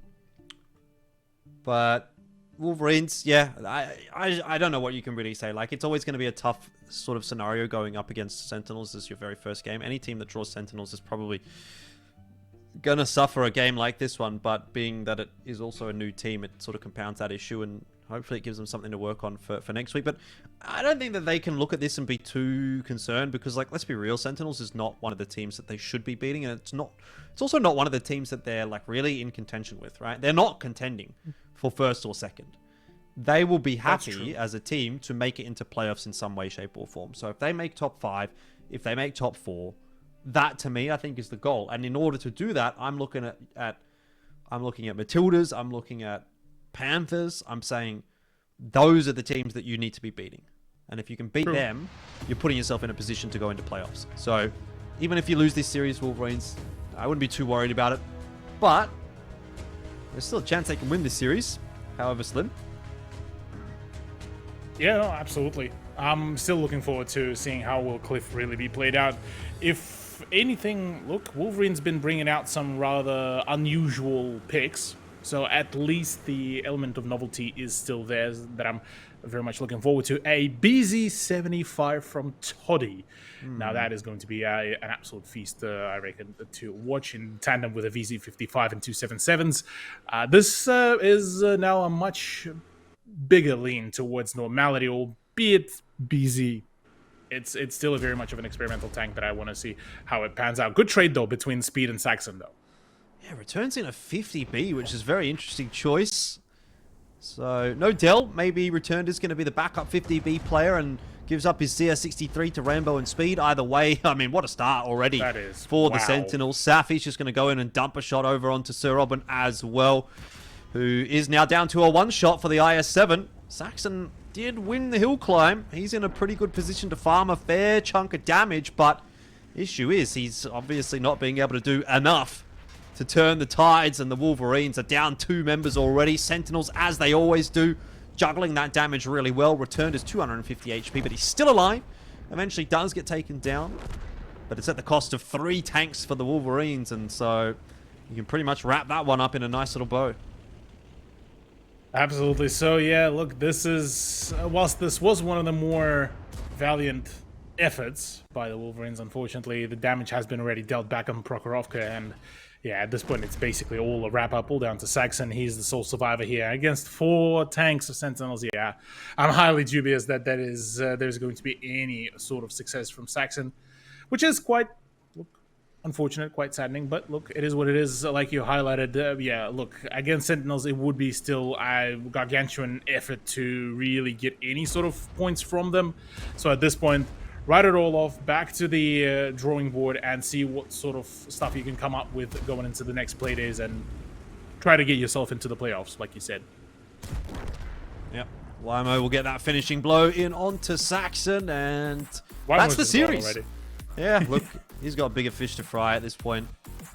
It's easy game. Speed, I don't know what that hand gesture means, but I think I can infer what might be being discussed in the Sentinels columns there. But hey, 3-0. 3 points as well for the Sentinels. And I wonder if they can make my prediction correct and give me the old 4-0. Because it certainly seems like that kind of series where the scales are so heavily weighted in one direction that it's not even really a contest at all. Oh, yeah. No, absolutely. I'm with you here on that one. 4-0 certainly seems like a very, very real thing. But still, look, I mean, we're looking at the numbers. Definitely an improvement compared to what we've seen on Prokhorovka. Definitely a little bit of a nicer spread, albeit still requires a lot of work. That BZ not landing a singular shot is rather tragic. Same goes for Soltarian. Sub 1k damage is definitely going to hurt. At least, look, we're looking at the lineup. Saxon being the veteran ANZPL, though resident, being able to farm up the absolute solid amount of damage, definitely showed that he at least was able to play out his position in full effect.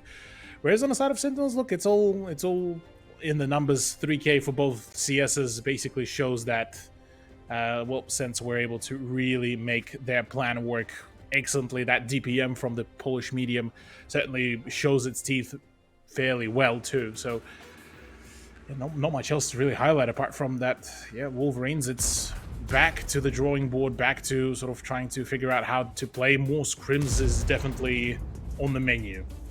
Yeah, it's been interesting to watch Wolverines because they've kind of come into the game with a bit of a different approach to a lot of other teams, but the reason it isn't as favorable for me is because I think when there's an established meta, there's obviously an established meta for a reason. So if the top teams are just running double IS-7, double Super Conk, and a CS63, or something to that effect, maybe they know best, right? Maybe they know why. Maybe maybe it's just the most flexible, or it's the most consistent kind of a composition. So when I see teams bringing the T100 LT, or the Manticore, or the BZ75, I think, why are you choosing this as a weaker team? Like, what do you know that the top teams don't? And obviously, 9 times out of 10, the top teams know the best. So it's almost better to be like a sheep, right? It's better to be a follower rather than a leader in terms of trying to adapt or innovate if you're one of the bottom teams. Because I think if you're one of the bottom teams, you probably don't even have the fundamentals that the top teams have. So if you don't have the fundamentals and then you're trying to throw different little intricacies into the game, that probably makes it harder to progress and harder to sort of play these rounds out than what it necessarily needs to be. And also makes it maybe a bit harder to sort of VOD review and go like, okay, we can't even like necessarily look at what Sentinels have done in this game and why they play this game better than we play it, because they're just running a completely different composition. So it's an interesting choice. I mean, I kind of get it because you want to throw a bit of a curveball. You want to see what you can do against a team like Sentinels, but maybe there's some value in going back to something a bit more standard. Look, I mean, I even would have rated even the choice of something like a Runeberg to really try their hand at that one, seeing as the map would bear quite the element of novelty, so they would be able to at least have something going for them. But yeah, I definitely agree with you. The choice of Proc and Cliff were not particularly ideal for our last round. A Stritzwan plus the BZ is certainly signaling for a very curious round, plus a 1-1-3, a relic of the old times, as we do get a bit of a cheeky look under the map as well, under the hood of the map, one could even say. And look, I think even in this case, Wolverines sort of looking to play a bit of a curious one. No support for Saxon either as well. If he gets flanked here, that's basically GG.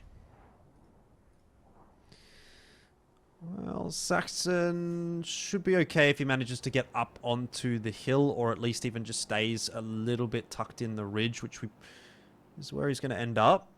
So Rainbow and Saxon probably find themselves in a bit of a stalemate here. But if the Sentinels do push over the mid-ridge, which is what Safi is doing, that is now where Saxon becomes a little bit isolated and in a bit of trouble. So he needs to be very careful with his positioning here. Safi's certainly looking for that shot. maybe might be able to land there, but yeah, it's all up to Saxon really with his positioning. But because even in the 1-for-1 sort of trading, Saxon should be able to win this if no external force will be there to change the tide. Otherwise, look, Wolverines set up in a very passive position here. They do have full control over both of the flags, though, so this should be still fairly workable. Rainbow, yeah, I wouldn't be particularly too ecstatic about copying another shot, but with Wymo now climbing here as well, yeah, now that is where the problems start happening, I reckon. Curious that it's only Safi, though, around the rock where at the D5, and the rest of the team is looking to almost try to climb as well, which would be quite a rather absurd concept, but yeah. Look, again, it is an interesting setup from Wolverines. We've seen the STRV on Cliff since the beginning of time, basically. Like, it's ever since that position has existed, A5, there's been a tank destroyer there, and since the STRV got released, like, even before the STRV was released, I'm pretty sure it was like Grill 15 was being played in that spot. Then the STRV got released, and it was like, yep, we're going to put the STRV there now, because it's just like, by default, the best tank destroyer for that position. So it's not a huge surprise, but it is one where you have to think a little bit on the attack to sort of dig it out, because if you do make a mistake against the STRV, it's really going to punish you. It's going to do a lot of damage. It's going to do a lot of damage really quickly. So it does give Sentinels something to think about, at least. I like that from Wolverines. True.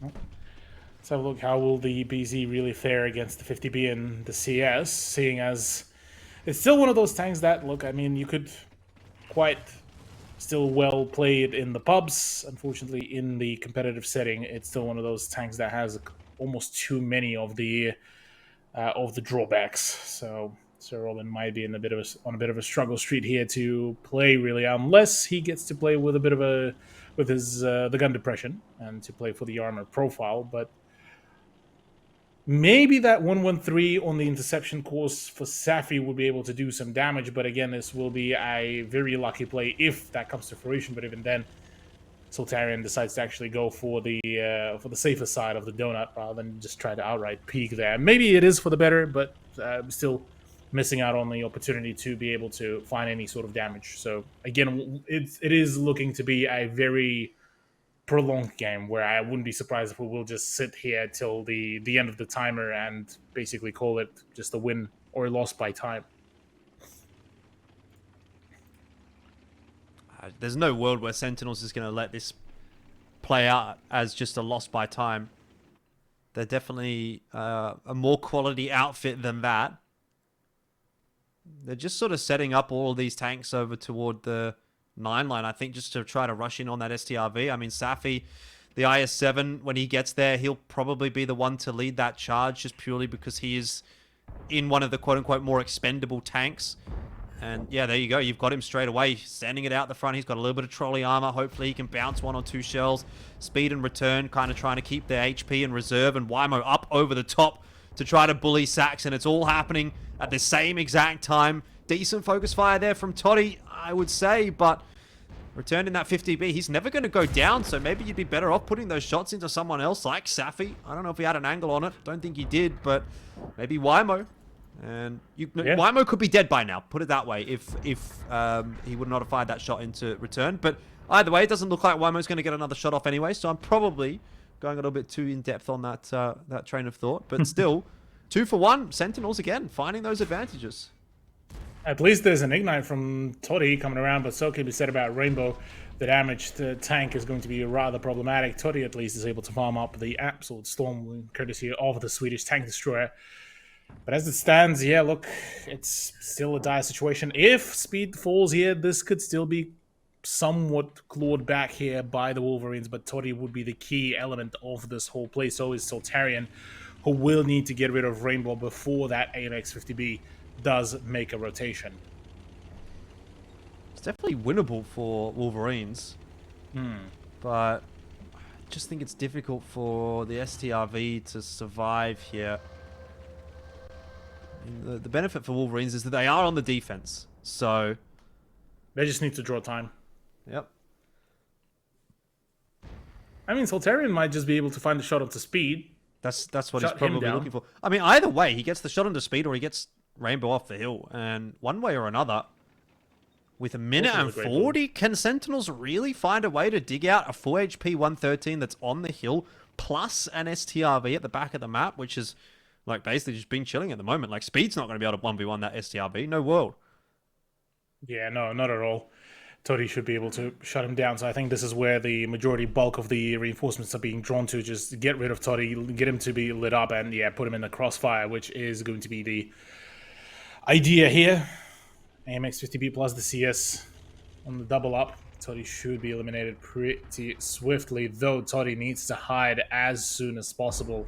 The highlights are starting to come around, and yeah, there it is. There's the damage starting to come through. But as it stands here, look, 56 seconds. They need to make a very quick work of that, but even then, 113 full HP is going to be a problem to deal with, and I don't think that is something that Sentinels are planning to really work with. So yeah, look, maybe a 3-1 is still workable, but again, this was sort of the round that didn't particularly matter at this point.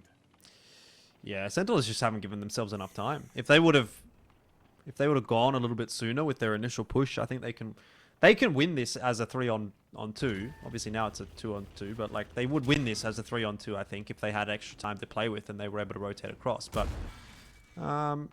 yeah, now it's pretty much unwinnable because they're not going to be able to kill the 113 in time. Unless cheeky ammo rack.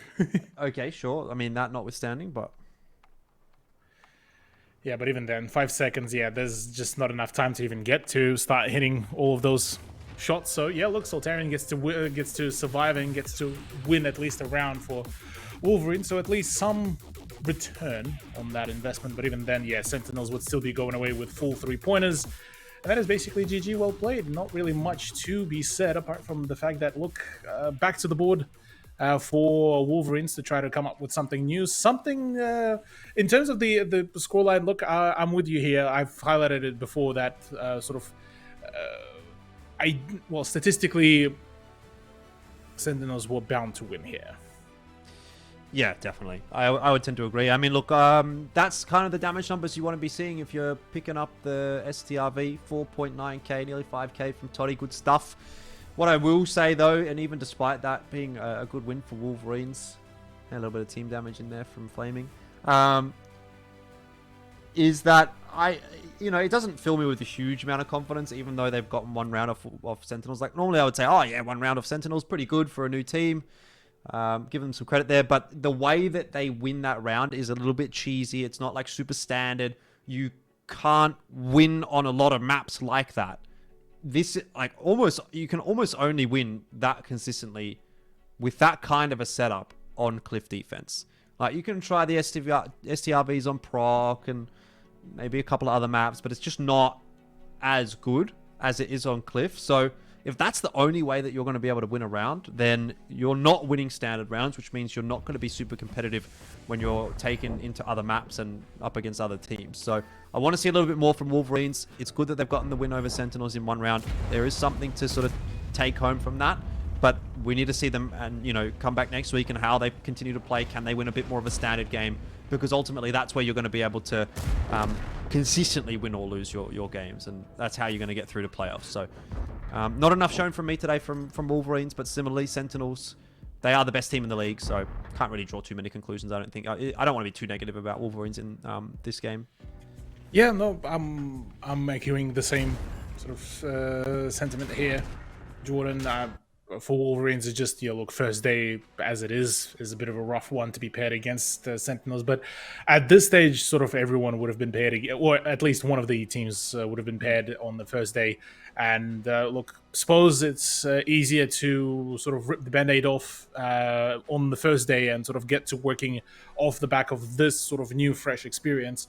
Now, to be sort of considered as, hey, this is the most difficult opponent that we could face here. Let's work on the rest of it. Let's smash out the rest of the season. Let's sort of get it all done and dusted. And I'm actually still quite keen to see how will Wolverine season will really pan out, because like you referenced before, in terms of how for Comets it went, look, still 4th place is not too shabby at all. So by all means, I'm very much looking forward to the future of the Wolverines and how would they be able to make it work. Well, I mean, obviously we've now seen Matildas and Wolverines play. I think this is a bit of a Captain Obvious, maybe Captain Hindsight kind of a question, but how did you feel about both of them in their first showing? Because like I look at that and I think obviously Matildas had a great first showing. Wolverines, you know, not so amazing, but then again they're up against Sentinels, so maybe it doesn't really matter. But you know, which one is looking like the better team and who's potentially taking the wooden spoon? Well, I mean, you look at the Matildas.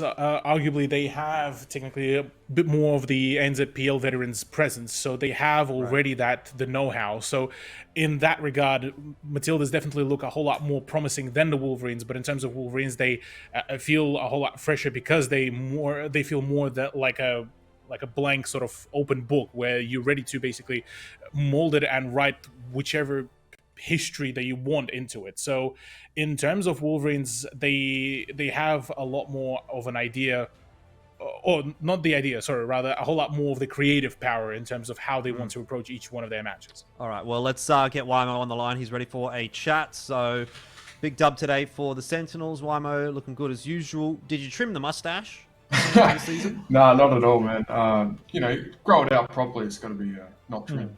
All right, sounds good. Look, tell me about the first win today. I think we very much expected that to be a win. I did predict 4-0, so I'm a bit disappointed you couldn't close that last round out, but I did see Speed got stuck, so that's a bit embarrassing. Yeah, when it comes to the last game, you know, as long as we win the first three, we kind of drop down tiers of what strategies we're using because we obviously don't want to expose anything. So it's unlucky that we lost the last one, but it is what it is. Much of a muchness. Fair enough. But look, going into Prokhorovka, I want to get your opinion. When you guys saw the sort of the medium plus the light tank combination of what Wolverines were bringing over, including the as well the Stridsvan, were there any concerns, or how was the original approach? Apart from the fact that obviously for you guys, you still, I would imagine, felt quite confident about the matchup, but were there any sort of eyebrows raised about the picks? I think this is a strategy that's been run since about Season 2 on Prokhorovka. We knew T100, the only real place you can cap, given where our tanks are, is the one cap. And I'm there in the 60 TP. My whole job is to spot him and try to get a shot in. Obviously, given where they had their tank set up, I was always going to take damage for doing that. I think they just burnt through too much time. It didn't apply enough pressure. Down at 2 minutes, I think it was, they started capping. It's too late. Like, they just don't have the time. All right, well, talk to me about, obviously, the new additions to Sentinels. We've got Speed and Safi coming in for Oendi and Doodle. How's that sort of played out? Right, what's sort of the idea behind integrating these two? Is it still going to be kind of the core four of Rainbow, Return, Dell, and yourself, plus one of Cindy, Speed, or Safi on any given day? Or are they kind of taking more of a role in the team? Like, you know, is Speed or Safi going to be like a core player or something like that? Yeah, I think that this season we're going to be trading players in and out a lot more than, say, in previous seasons. I think now that we've got 7 good players, 7 really decent, solid players, we're just going to abuse their different skill sets when we go into different maps, different games, up against different teams. Speed and Safi, honestly, 2 of the best picks we could have asked for. And I think that without a doubt, it makes us the strongest team in the league. I don't think that any team comes even close to us in terms of player skill at the moment. Well, yeah, I mean, hard to go past that. Well, one last question from me. So we've been referencing in the pre-match as well about your history with ActionX last season as well. Something that I was curious to hear your thoughts on. Now that you've highlighted that, obviously you've gone through a bit of a couple of additions and completed the roster. Do you feel like at this point the statement sort of still stands that even ActionX, who had that sort of an unknown sort of power against you guys in a regular season, would they still be sort of put into the same basket where it's just they now on a level below you? I think that if you look at previous seasons that we've played, we've always had a team that's kind of middle to low bracket in the season that always kind of cleans us up. I think that Season 2 that kind of started. Season 3 that was the case with Matildas, I believe. You know, Action X, it's the case. I think it's just something that happens. Honestly, there's just a kryptonite team, but it's never the high end teams. It's never Scorpions. It's never Panthers. It's not that big of an issue for us. I think that even if we lose against these sort of lower end teams, we predict the higher end teams and how they play a lot better. Whereas the lower end teams tend to catch us off guard a little bit. Have you ever heard the analogy of the best swordsman in the world need not fear the second best swordsman? He need fear the guy who's only picked up a sword for the first time. Exactly. That's exactly that, right? So 100%. yeah. There you go. All right, look, Wymo, I think we'll wrap it up there. I'm sure you've got some things you need to go and do. So Definitely. appreciate your time and best of luck Thanks, next boys. week. Hey, cheers. Have a good. Okay, so there you go. All the info we needed. I'm interested to sort of see how this Sentinels roster does, play out, because I kind of echo his thoughts. I think that the pickups they've got definitely looking like a couple of upgrades, looking really, really solid as a unit for the Sentinels. It's just for me like which 5 players are going to come in on any given day or on any given map, because hey, fantasy league is important to me, so I want to know if they're going to swap, someone in or someone out. Like, come on, don't do that to me. I want my players playing all 4 games. But anyway, that's a bit of an aside. Hey, we've still got one more game to go to, so let's wrap that up for a moment. We've got to go to a short break. Do not go too far away, though, because it is Adelaide Action X and Perth Panthers to close out the night.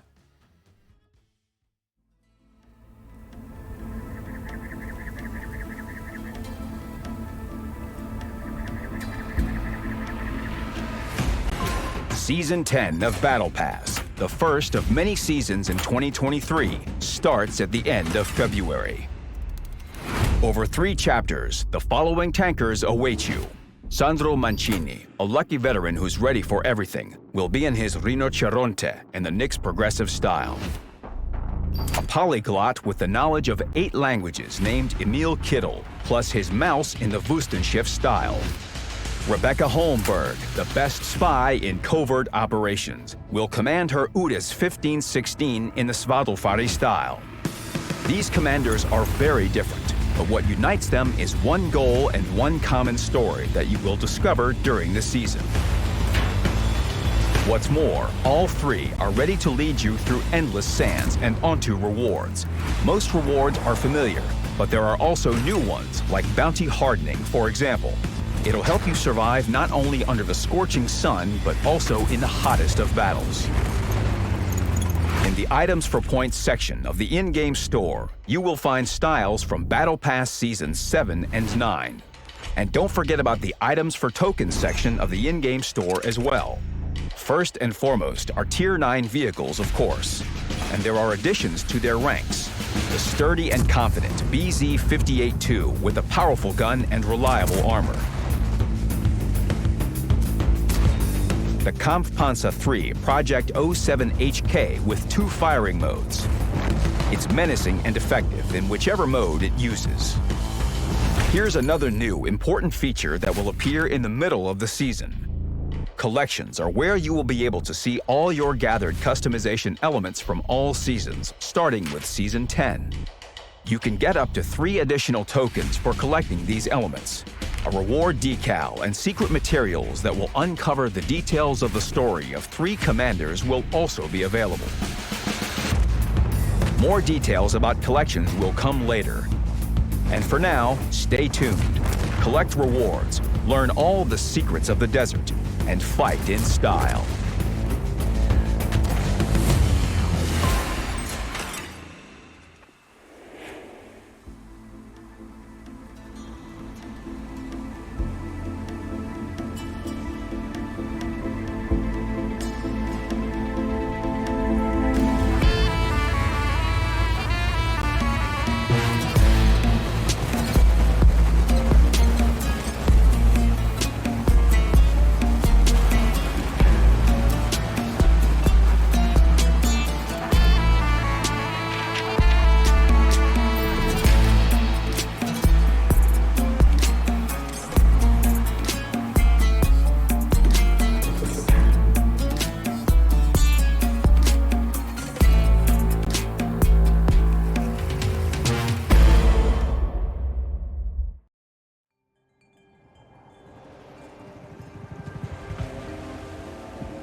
G'day and welcome back. It's time for our final game of the evening. Adelaide Action X and the Perth Panthers. Cthulhu. This, I think, is the one that I've been looking forward to most tonight. We didn't actually really get into that discussion at the start of the day as to which one we thought was going to be the best match. But on paper, I think the first two you'd look at and say they probably should be pretty one-sided. They turned out to be, but maybe surprising results for some of them. But this game, actually, I don't know. Do you think it's going to be one-sided? Do you think it's going to be close? I reckon this one has the potential to go to full length, really, because between X and Panthers, both had a refreshment of the roster in one shape or the other. Probably AX more than Panthers, seeing as Panthers only acquired just Critical. But I think in terms of Panthers, they are looking at quite a change of pacing because of that acquisition of Critical, because him being that big player that can sometimes even perform just solo and to be able to absolutely farm up some damage. He would be sort of played, I would imagine, at least either at the forefront or he would be on the flank, Critical being the big highlight player. Yes, according to the stats, not particularly the best ones, especially in terms of the win rate, but as a sort of a solo play, he is absolutely phenomenal. So, look, I'm going into this and I'm thinking I'd still probably go for Action X purely because in terms of their picks, they have the full roster. All 7 players can play as a core roster. Whereas with Panthers, I mean, remembering how they only occasionally swapped in God Mode in, he didn't really get to play a whole lot of big impactful games. I'm sort of still a bit on the fence as to how their core roster is looking to shape up.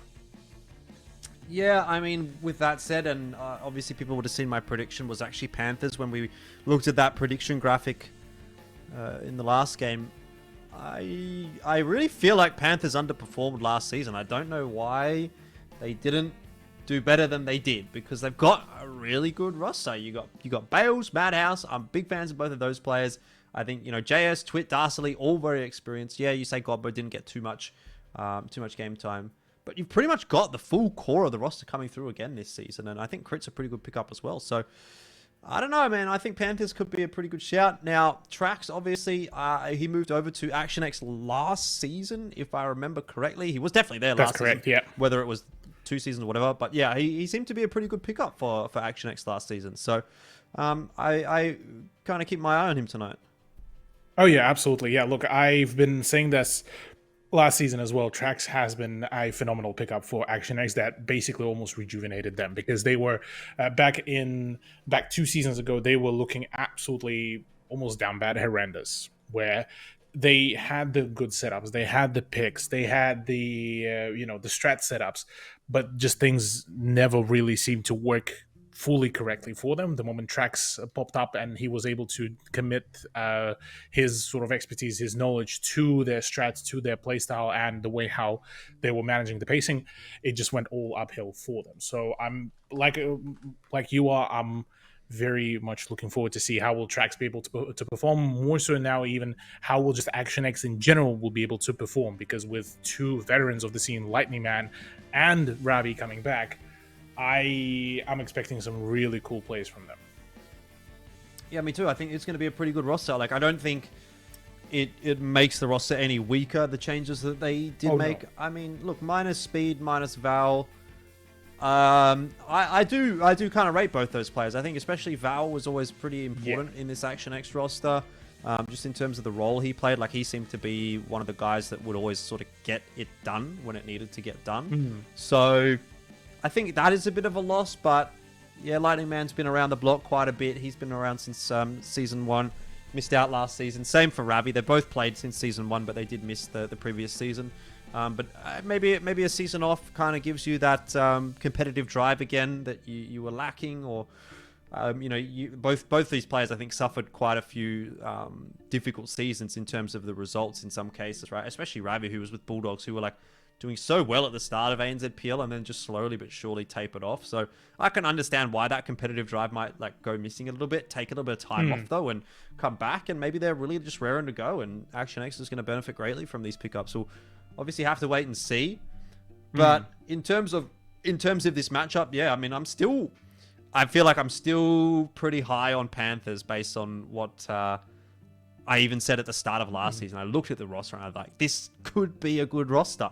It turned out they weren't last season, but I still have that feeling. I still feel like we're yet to see something better from the Panthers than what they displayed. And the fact that they didn't make a lot of roster changes, to me, indicates that they think so as well. Like, they think there's still something worth playing for in this team. Otherwise, they would have just split. Oh, yeah. No, you're absolutely correct. Yeah. Look, Panthers were definitely looking to be up on the rise throughout the last season. Yeah, unfortunately, things didn't really pan out for them. But I think what was also plaguing them is the fact that they didn't really get to play, per se, with a full core roster, where we got to see some rather outrageous picks. Well, not outrageous. Sorry, that's a bit of a too strong of a word, but definitely some curious picks. I mean, the choices of tanks like the Mouse on occasional appearance, some of the more unconventional just sort of plays, unfortunate mishaps, cough cough, Madhouse. Things definitely looked a little bit on the downside, yeah, for Panthers. So I'm certainly with you on this one. I'm curious to see how will they perform. Himmelsdorf, Prokhorovka as the picks. I'm actually quite keen because those actually supplement both teams pretty well. Panthers did, at least from my memory, show a few signs of life on the Himmels, so they could also do on the Ghost Town. But I think out of all the matches that we've seen today, this one has the full capacity to really actually go into the tiebreaker. Yeah, so I think this is the right way around as well. I'm pretty sure it was Panthers that picked Himmels and Action X that picked Proc. Well, this would make sense as well. Yeah. I mean, I'm just looking at the results from last season. Proc was 10 played, 50% win rate for Action X. Definitely up there in terms of their maps alongside Ghost Town. So if we do actually get into the second half of this series and go into Ghost Town as well, I think they're pretty in a pretty good spot. Proc 40% for 10 games from Panthers, and same for Ghost Town actually, whereas Himmelsdorf was absolutely horrible for them. 6 played, 16% win rate. So that, you know, isn't an ideal statistic, but with that said, Panthers did cop quite a few L's last season, so I'm also interested in seeing like what maps they played a lot of, and Himmelsdorf was definitely up there, so hopefully they can sort of turn things around here, and we'll see what ends up happening. Also, hopefully, we're going to get a Panthers win here so that Wargaming doesn't go 3 from 3 for the first prediction, because that would be pretty embarrassing for the rest of us. Oh, look, I mean, you win some, you lose some. I'd be quite happy with an Action X win as well here. If not for the fantasy, at least I'd get some sort of an upper start for the prediction. So a bit of copium from me, obviously. But look, it's best to acknowledge it from the get-go rather than sort of try to hide it. But overall, look, I'm thinking Action X will be able to come out of this a little bit more sort of consistently, seeing as they were the ones that they were the ones that managed to actually push into the semifinals, into the lower bracket semifinals.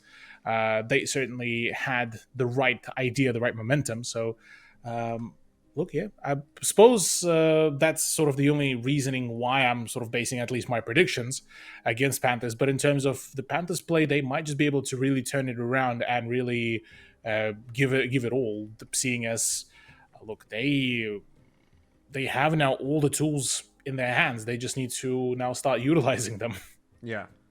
In reality, though, this, to me, I wouldn't be surprised to see either team winning this matchup. I don't think going into this one, like, there's a super hard favorite, whereas the previous two matches, I would have said, yep, Scorpions, yep, Sentinels, definitely pretty confident in my prediction for those. Granted, one of them I got wrong, but whatever. This one, yeah, I'm really sort of, like, I think this is almost a coin flip. Action X probably not happy to hear me say that, because they did perform much better last season than what Panthers did, but there's still this, like, I mean, I guess it's a little bit of an internal bias for me where I see Bales and Madhouse on a roster and I think, ooh, those guys played in WGL. I like that. And I put them as my prediction. So that's just how it is for me. But I do think that Panthers have a little bit more to show than what they did last season, even despite the fact that I have a little bit of an inherent bias in that direction. So, yeah, look, we'll see. We will see. I will be disappointed, though, again, if Panthers end up in, like, 5th place or something this season. It's just going to be like, come on, guys, you have such a good roster, but how's it not coming together? See, and now you will actually get to feel how I felt about Matildas from the past few seasons. Well, Matildas / Conquerors, because in my head, they were looking pretty good as well. But look where they ended up being at the conclusion of the previous 2 seasons. So, look, I mean, that might be the fate here of Panthers, although, again, like we've highlighted before, it is the first day, so sometimes it is just one of those moments where you have to just shake off the rust. From the get-go, though, a Mouse 2 E100s that I spot. Wait, Did I just see? Yeah, Two it E100s, is a two double mouse. double mouse, double Wow. E100, and an S-Conk.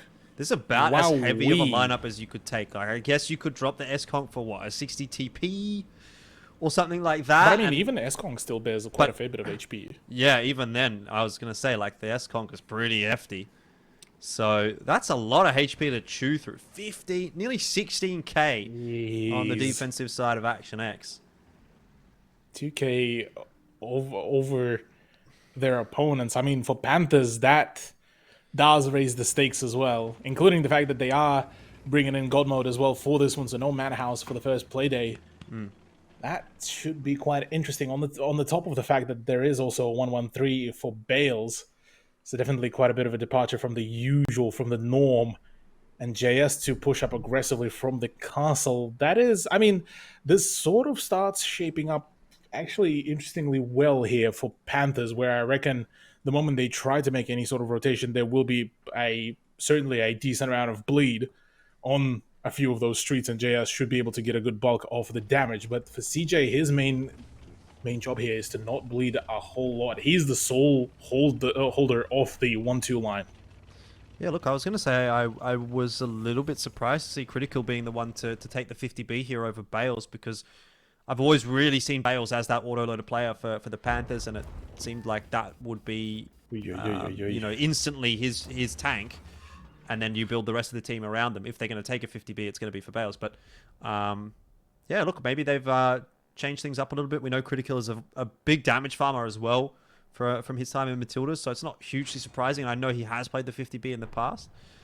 So, yeah, it'll be interesting to sort of see how that plays out, and if we do get onto some more open maps, what then does that mean for like the CS63 versus the Bat Chat gameplay, if that ever comes out? Problem being, we're looking at the the ground coverage. Panthers are doing a phenomenal job at just circling their opponents. I mean, they just about already taken the 8 line, not really giving Action X a whole lot of positions. And I mean, look how much they spread. S-Kong, CJ is very much disconnected right now from the rest of the roster. 2 E100s are separated from each other and will need to basically start rendezvousing soon.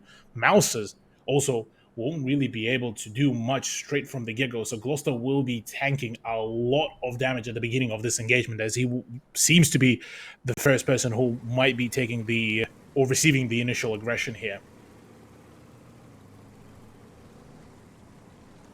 That's problems galore here. No read, no info whatsoever. This is going to be rough here for Gloucester. Well, not yet.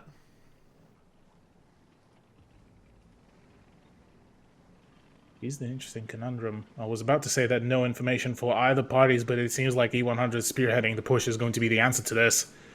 In comes the push. Rowandy already starting to make the rotation, but even then, 2 E100 versus the quad stack of Panthers is still going to be a problem and a half. Dongo only now starting to rotate, same as CJ. And even then, CJ, if he decides to go for a flank around from behind, he's going to get caught by the 50B.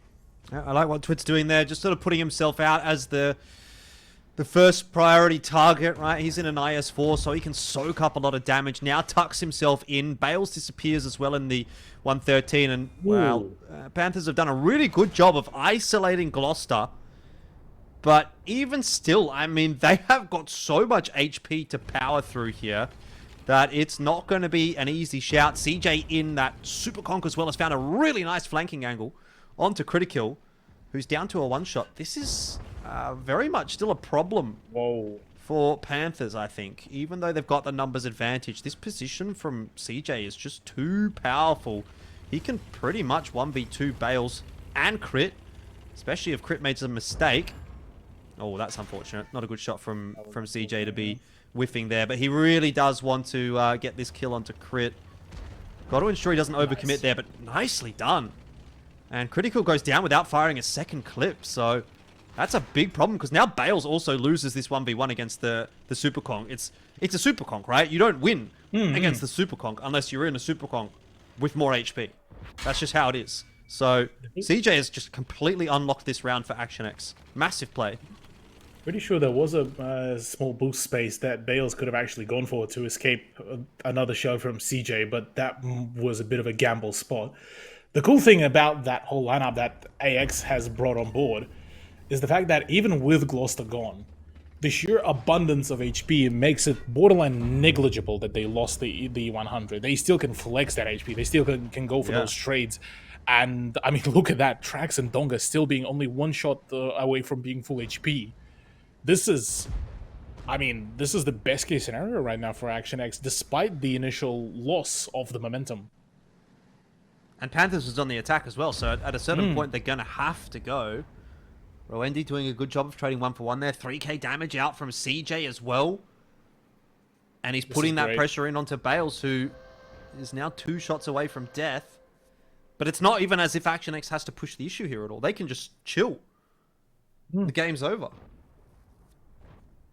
Bit of an unfortunate turnout, though, from Panthers, because, I mean, I gotta give them kudos. This was still a very solid initial push, and the way how they set themselves up, like you highlighted before, even with Twit's position, they done a really good job. Now, the thing is here, that both CJ and Bales are actually on equal amount of HP, so they need to be, well, CJ specifically needs to be careful about how he plays this. He cannot afford to lose himself here, because that will open up just free roam for Bales to really play around.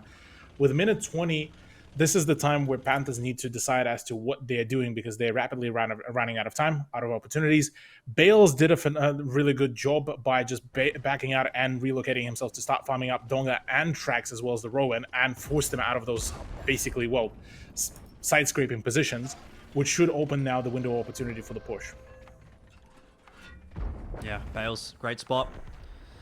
CJ gets the better of JS as well, so he is just farming up a storm. I wouldn't be surprised to see close to 5k out from CJ in this game, considering there's still 1.7 here, so he's probably going to get at least another 2 shots in. We'll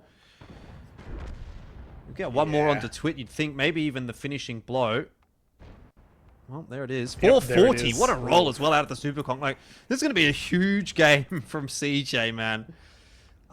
Geez, you know what? Like, this Action X roster looking pretty good.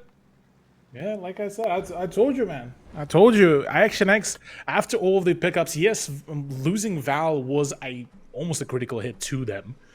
But them being able to pick up, Rowan, being able to pick up Ravi and Lightning Man does make them into a very well-composed roster. Dongalord, what is happening with the camera there?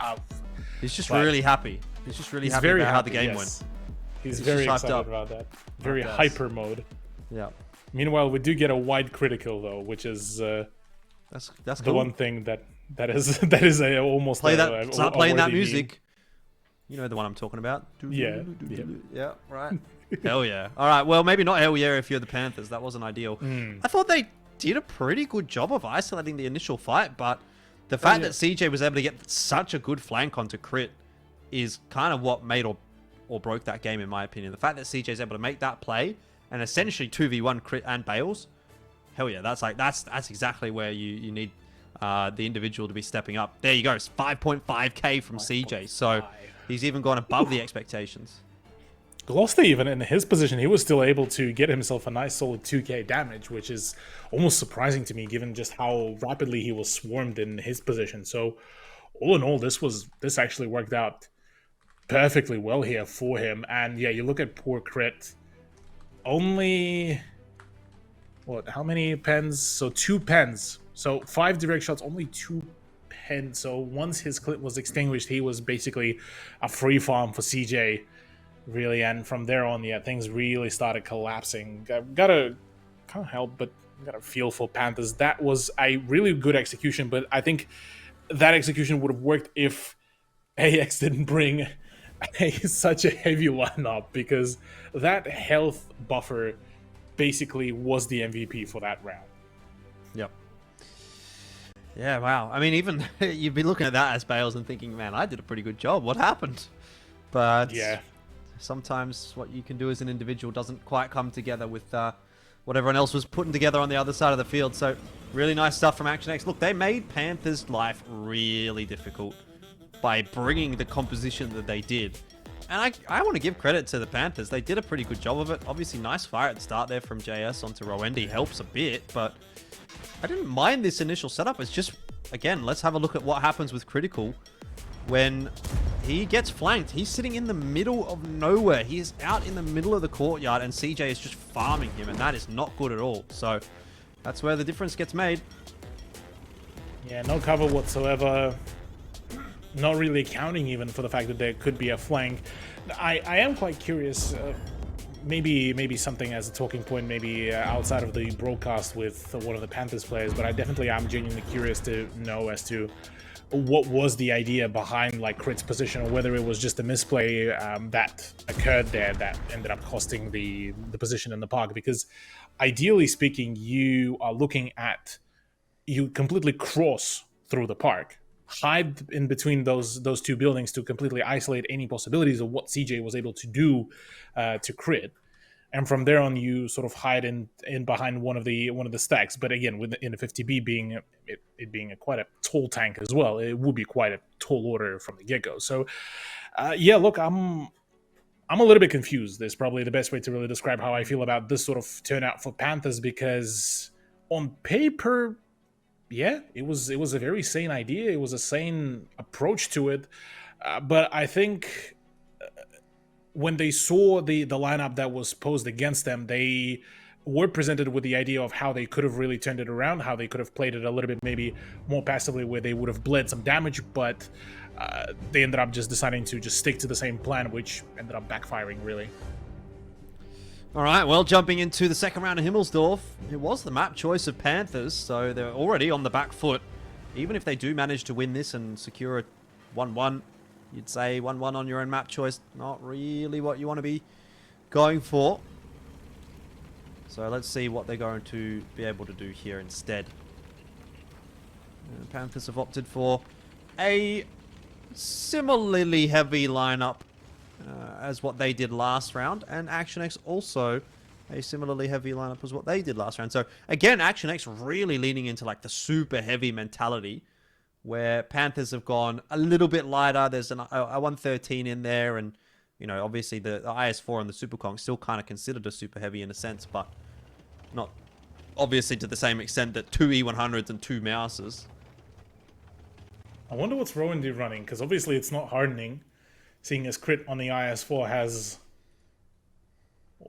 just slightly over 100, well, 90 HP more than Rowan on the same tank. So I'm curious what is Rowan D actually running on the IS4. Apart from that, yeah, I'm with you on this one. Almost, 2.5 probably is more ideal of a saying for the health advantage. Right now, ActionX, if they just flood onto the position, they could actually just make a full-blown castle out of even just the dead carcasses of the mouse and be able to do a lot of work here. Yeah, JS is pretty lucky that he's been able to get that timing right. If he was any later, he would have been probably barraged by ActionX, even though they were on the move. You'd expect a couple of shots to connect, but now he's in the perfect spot to be doing a bit of damage, so decent start for the Panthers.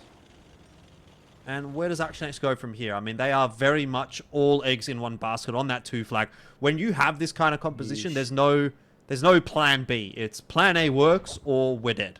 Ooh, that is a lot of damage as well, copped by Gloucester here. Not really looking particularly too healthy. Yeah, look, the plan here of just bum rush the flag kind of ended up backfiring here in full against ActionX, and Panthers now looking to just sort of start closing the grip, closing this circle around, and yeah, this is not ideal, but at this point, yeah, look, you are very much correct. Having at least the 1-1 scoreline on your opponent's map is already a great boon, and going into Prokhorovka, I reckon ActionX could still have a very solid chance to really wrap it all up in their favor. Same goes for Panthers, really. They're only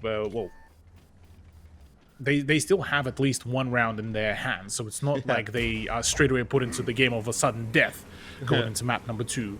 All I'll say is if you're going to bring a super heavy comp like this, the idea is to actually have more HP than your opponents, not less. So yeah, that's true. Now they've got like none of the advantages of the super heavy composition anymore because they've bled so much that even though they came in with a significant health advantage, they're actually about 1k down, 2k down almost. So now they're just in a bunch of slow tanks. Okay, granted, they have a bit more armor, but when has that ever been a factor, really? when you're playing against players that know how to aim, where to aim, and they're all shooting premium. Yeah. Look, I think, this sort of strat was kind of doomed from the start. The moment JS was able to get into a really good position at the A4, just farm it up, enjoy his sort of extra damage, and I think he would be just about as happy as CJ was last round. As it stands, yeah, look, it's just cleanup detail is where the Panthers currently stand on, unless some sort of an immaculate throw happens, but at this point, the favor being over 2k HP in favor of Panthers, yeah, look, this is not looking ideal. Unless Trax just performs a miracle against JS, yeah, that's not happening. Yeah, not really so far. I mean, look, to be fair, there is an element of pressure with that cap that Panthers do still have to be a little bit aware of, but the reality is that Panthers have completely taking control of this round. CJ's going to try and take the 1v1 against Critical, but I don't know that he's going to be in a position to win that one. As long as Critical's able to pen his shots, and so far so good in that department. He's going to reload at about the same speed. CJ does manage to block that shot, so here's a chance for some free damage, but honestly, Critical's almost got the reload off, and in fact has got the reload off even before CJ can fire, so that's unfortunate for CJ. Yeah, and at this point, it's all basically all over, really. CJ is about to get finished up by a Critical with just a heat shell. Nope, okay, well, maybe not yet, in just another maybe 8 to 10 seconds. That should be basically the closure there. So yeah, look, Action X, unfortunately for themselves, they did end up fumbling the bag rather heavily. Critical, whoa, nearly on the cusp of potentially missing out on the opportunity here. Oh, he actually loses. Okay, look, maybe not yet. Maybe comeback is real. I was going to say, if CJ actually wins that duel, there's a problem here for Panthers, because Bales is going to die to Trax, and you've now suddenly got a 3-on-5, which, again, Panthers have the HP advantage, and they've also got 2 super conks, so it's still going to be difficult for Action X to close this game out, but CJ's got a crossfire. He can get some free shots in onto God mode by the looks of things. CJ's on 3k HP, by the way. I was going to say, I just wonder if there's a world where Action X can kind of clutch this one up. It's going to be very tough. Minute 44 on the clock. Oh, yeah. But could just about be doable. Again, this will hinge, as funny as it sounds, on Trax. Once again, pulling off the flank here, same as Rowandy, and they will need to play in tandem to try to topple JS, but instead it's actually going to be just a play to sort of bait out some form of push. Reverse side scrape is coming around from Rowandy, which should be actually quite powerful against the S-Conk, and that is exactly that. Only damage to the tracks is going to be done by JS, but that is a big damage that was just dealt to him. One thing worth mentioning, experimental equipment as well for JS, so way less opportunity for him to have a damaged ammo rack, which is going to be quite an interesting possibility here. Well, 50 seconds, 25 on the cap. Action X seem to have put their eggs in that basket. Gloucester, I mean, he's a dead man if someone's able to sneak a shot through, that's for sure, but at this point, I think he's really just trying to buy some time, and obviously the reset does need to come through, but have Action X secured enough of a bait? JS is going to go down. He's got the reset, or will get the reset. Or, well, he has got the reset. They can't cap out anymore, but he should go down in that 2v1, and it's just a question of whether or not Dongalord can kill Twit alone, and, well, I think God Mode's probably still safe. I mean, he's in an IS4. I'm honestly kind of surprised that God Mode is still hanging around here. Like, I think you just bail, you just book it. Ultimately, they probably should be okay, but yeah, only by the skin of their seconds. teeth, honestly. Like, it's actually quite close. Yeah, look, I mean, for what it's worth, that was a extremely close game from Panthers. Yes, they won. Yes, they managed to really pull it off, but there was a moment where they nearly let it slip. And I mean, you look at the looks during the cameras as well. You can see that acknowledgement is that, yeah, look, things could have gone absolutely horribly wrong, and they need to really tighten up their play. Yep. But even still, you got the win, so back to 1-1. Yeah, so good news for Panthers. It doesn't really matter too much how you get those wins, apart from as a discussion point or as like an eye test thing where we can say, oh yeah, Action X looked a little bit better in their win than what Panthers did, but score still stands at 1 apiece on the scoreboard, so maybe it's not that big of a deal. JS, big game from him. 5.2k, probably not a bad shout for a 2-star pick, I think. CJ also had a pretty big game again. I saw him pop the 3k up in that E100, so interested to see what that looks like on that side of the scoreboard as well. Curious how that all pan out. CJ again nearly farming up, well, 3.5k damage, which is almost phenomenal. Sag for Gloucester, though, unfortunately unable to really get any big traction. But I mean, you look at that, 6 to 7 pens between Trax and I believe Donga as well, which does signal for a really decent performance overall. Yeah, for Gloucester, look, a bit of an unfortunate result, but he was at the forefront of it all, so he was the main bullet sponge at the very beginning. So, but look, I mean, for all intents and purposes, this was still a really solid effort from Action X to nearly pull that comeback. Going into Proc, look, I'm still keeping sort of my prediction towards Action X, but Panthers still might just be able to just inch away that victory, even though this matchup it does feel very even between the two rosters. It's pretty illegal that CJ gets away with the win against Critical in that environment there as well, though. I will say that is kind of what made it a little bit closer than what it should have been, but end of the day, yeah, Panthers getting it over the line, mostly courtesy of JS getting that reset and cleaning that one up is pretty good news. But a lot of work still to be done for both these two teams. I mean, when we look at these teams on paper, they had almost 50% win rates on Prokhorovka for both. I mean, 50% for Action X, 40% for Panthers, but it's close enough that like you could feasibly see them trading this 1-1 again and going into the tiebreaker. And then we would have to look at Ghost Town, which again is also kind of like a 50-50 in my book. So from that position, from that perspective, I guess you probably do have to favor Action X, given that we're going into their map ever so slightly. Like if there's anything really to sort of say to benefit one team or the other, it is that. So let's have a look and see, what they're going to be able to do before we really write home about it. But like I said, I thought this was going to be the closest series of the night so far, kind of delivering in that respect.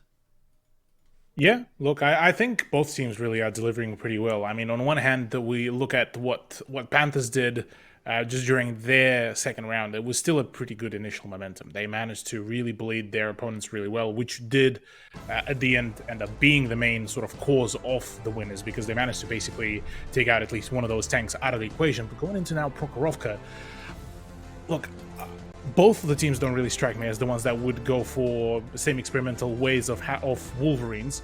So I'm thinking this one is literally going to be going down to just who makes the least amount of mistakes and the least amount of overpeaks, and who will get the better RNG in the gunfights. Bale's in the CS63. 5As. Straight back into it. Hey, mate, 5As, that used to be the meta, all right? Let's go back 5 I know years. it used to be the meta, but yeah, it's quite a dated one is what all Very I'm much saying. so, But yeah. I'm just curious to see how that will really pan out against the double IS7 setup. Plus Dongo on the bat chat, happy days. Yeah, that's also a bit of a throwback. Like, no one's really playing the bat chat anymore, which makes me sad. It seems like everyone's kind of replaced the bat chat with the CS63. I mean, even Bales, like Bales used to be my king, but I don't know. I'm just disappointed. CS63 Bales, like, come on, man. It's all pain. Yeah. CJ is outright hunting for Bales, which is the most amusing thing for me. He does catch basically a shoe to the head for all of this travesty, but I mean, him and Lightning Man. We didn't highlight, by the way, Lightning Man is joining us for the Prokhorovka, which I am also quite excited for. Right. But Bale's actually in the position where he could farm up both of those S-Kongs, and that is the most amusing part to me. Opting not to peek just yet. Wanting to see if... I think he's probably waiting for them to really commit. He doesn't want to be that first point of contact, so... Just patience. Trigger discipline is what we would call that. Obviously, it's not a trigger when you're shooting a tank, I guess, but... Still, same concept applies, but now that CJ is pushed all the way forward, this is very bad news for Action X. I wouldn't call it just yet. Donga, if he gets on rotation play here, he could actually pincer Bales here out of this position, completely dislocate him, and force him into the sights of CJ. So on the contrary, I actually think Action X are playing this almost too well. If they eliminate Bales here right now, they're ridding Panthers of their eyes. You're definitely right. I mean, I thought Bales was going to just start peeking and kind of 1v1ing that Super Conk. But in the end, he's actually opted to hide behind the rock, which is going to be a problem now for him because, as you say, he's going to be pincered, and he's going to be pincered by a Batchat, which is like, you just get farmed here. That is more than enough damage available to Dogalord to finish him off in one clip. The Ram's okay. He just wants to ensure that he's going to have enough damage there to finish things off. Fair enough. You take that. 700 HP still on the Batchat, still could make a bit happen with that. But now that prompts the response from the Panthers. They know the Batchat's going to be clipping. They're going to have to do something in this meanwhile. Otherwise, game over. So, Crit and God mode try to pick the pace up. Rowan needs to join tracks here right now because between the two IS-7s, this is not an ideal situation. Yes, the trades, the trades, matter of fact, will be going in favor of Panthers here. So, by all means right now, Donga will need to be the big finishing power here because with tracks going down in a matter of just two, if not three more shots, Rowandy will have a really rough run here, and that is a lot of ground that will be given away to Panthers. Okay, there's some farm. Yeah, for sure.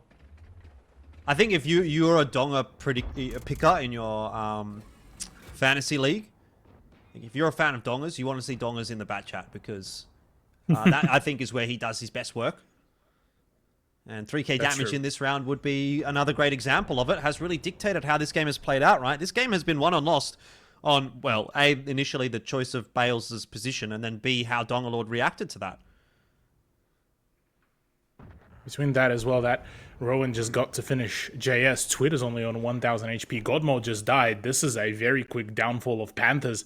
Action X, look, I had my concerns in the mid game, but the way how they've orchestrated their own playtime has been absolutely phenomenal. And despite me questioning Rowan's even position, he actually played it down to a T, really.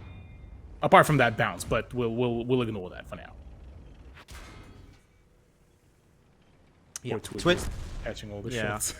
Unfortunately, done and dusted, and that'll be that. So another one in the back pocket for Action X, and as you can see, Dongalord is absolutely hyped up. He's hyped. Oh my god, he's hyped as hell, man. What a win! What a dub for the boys. Get keen. He's just. That is meme material right there. Headbanging at the dub. But it does put them obviously in a pretty good position, right? It's their map choice. They're going into the final round. They can win the series here, go equal with the results that we've already seen posted today, get themselves a 3-1 win and tie for first place at the end of the week.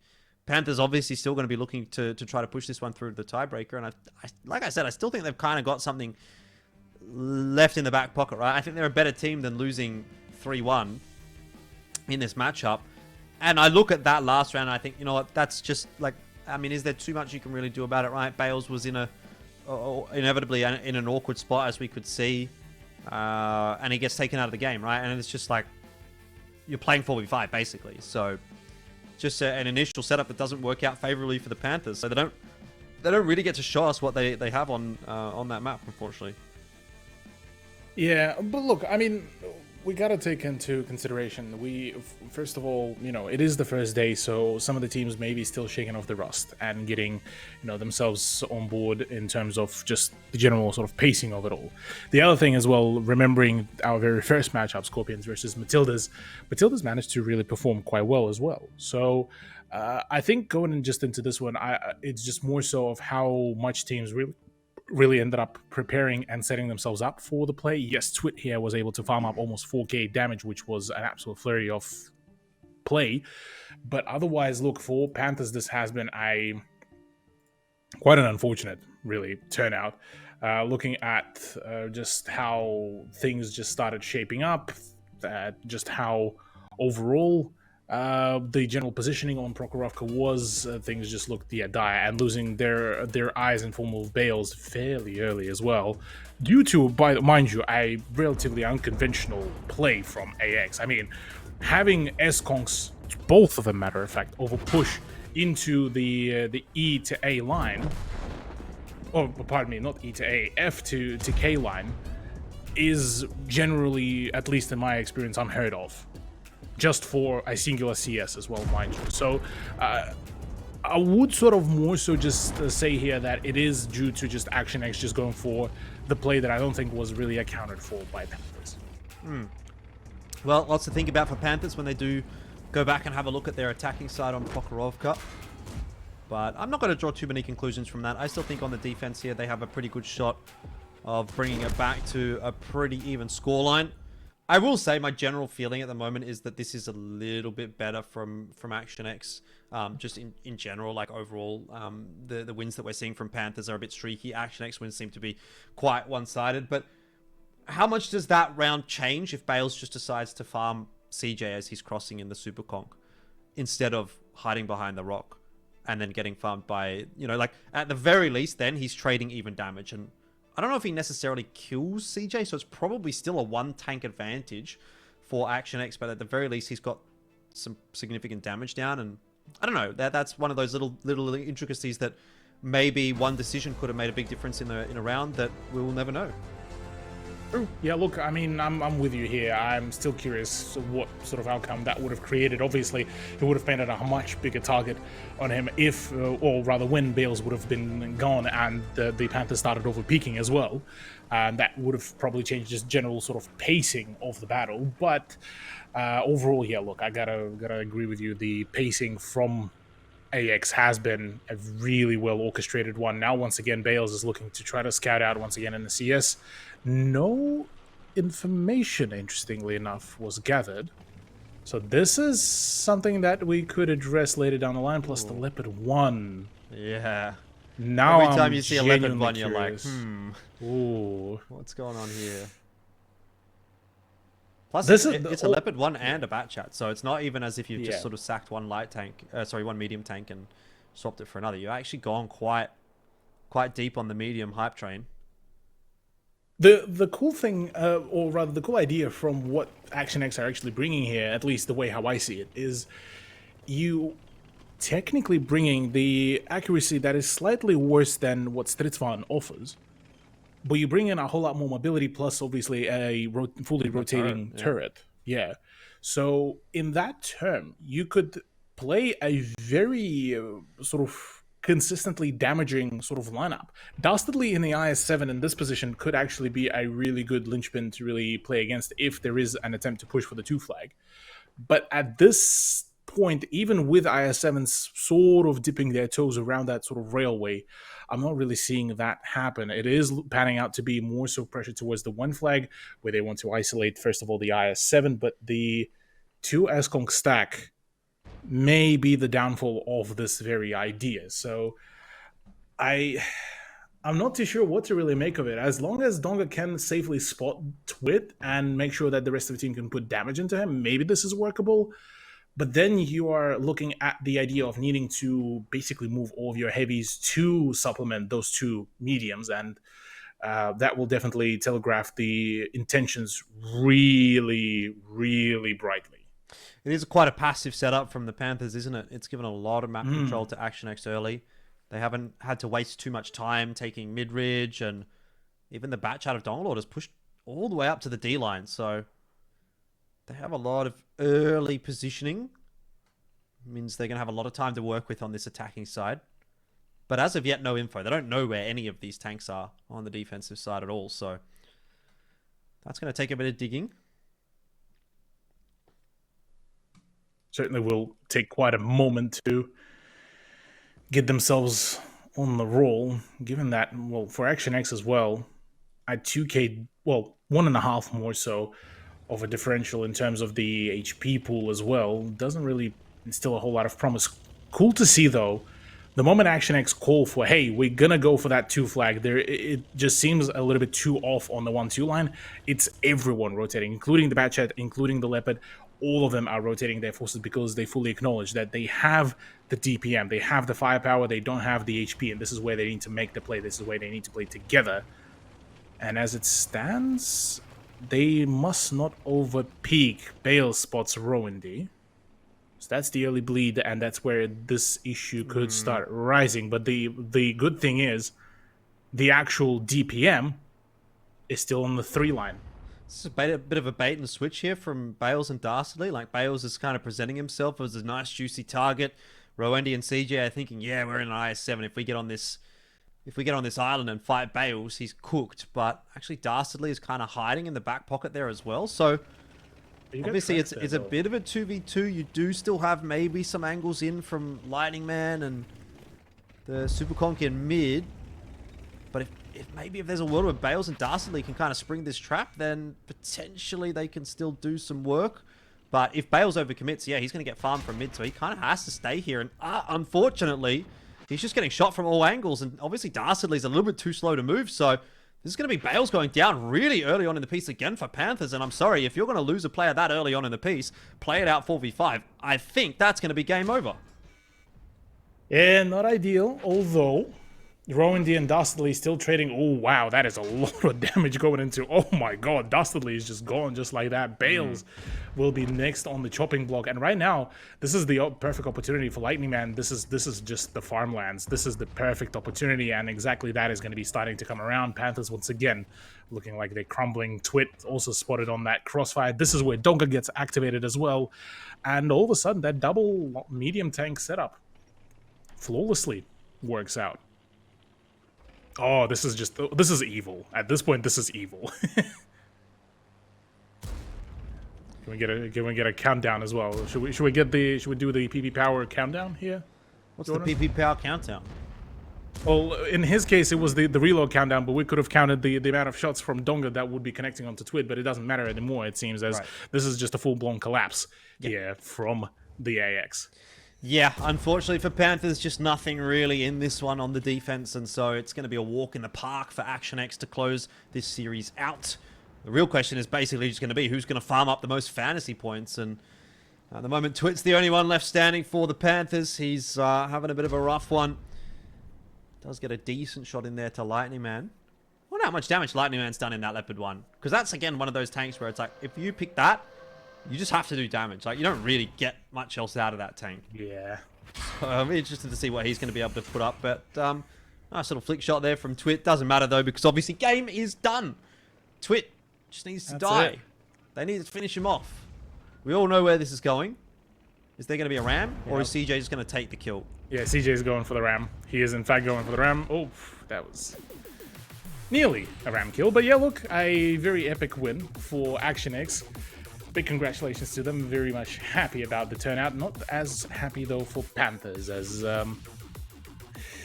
yeah, look, I gotta say, Proc definitely was a rough run there. Yep. Unfortunate indeed. So look, well, there we go again. Elfish guy gets hyped up for Panthers. Panthers do not deliver. Disappointment. Haunted all my dreams.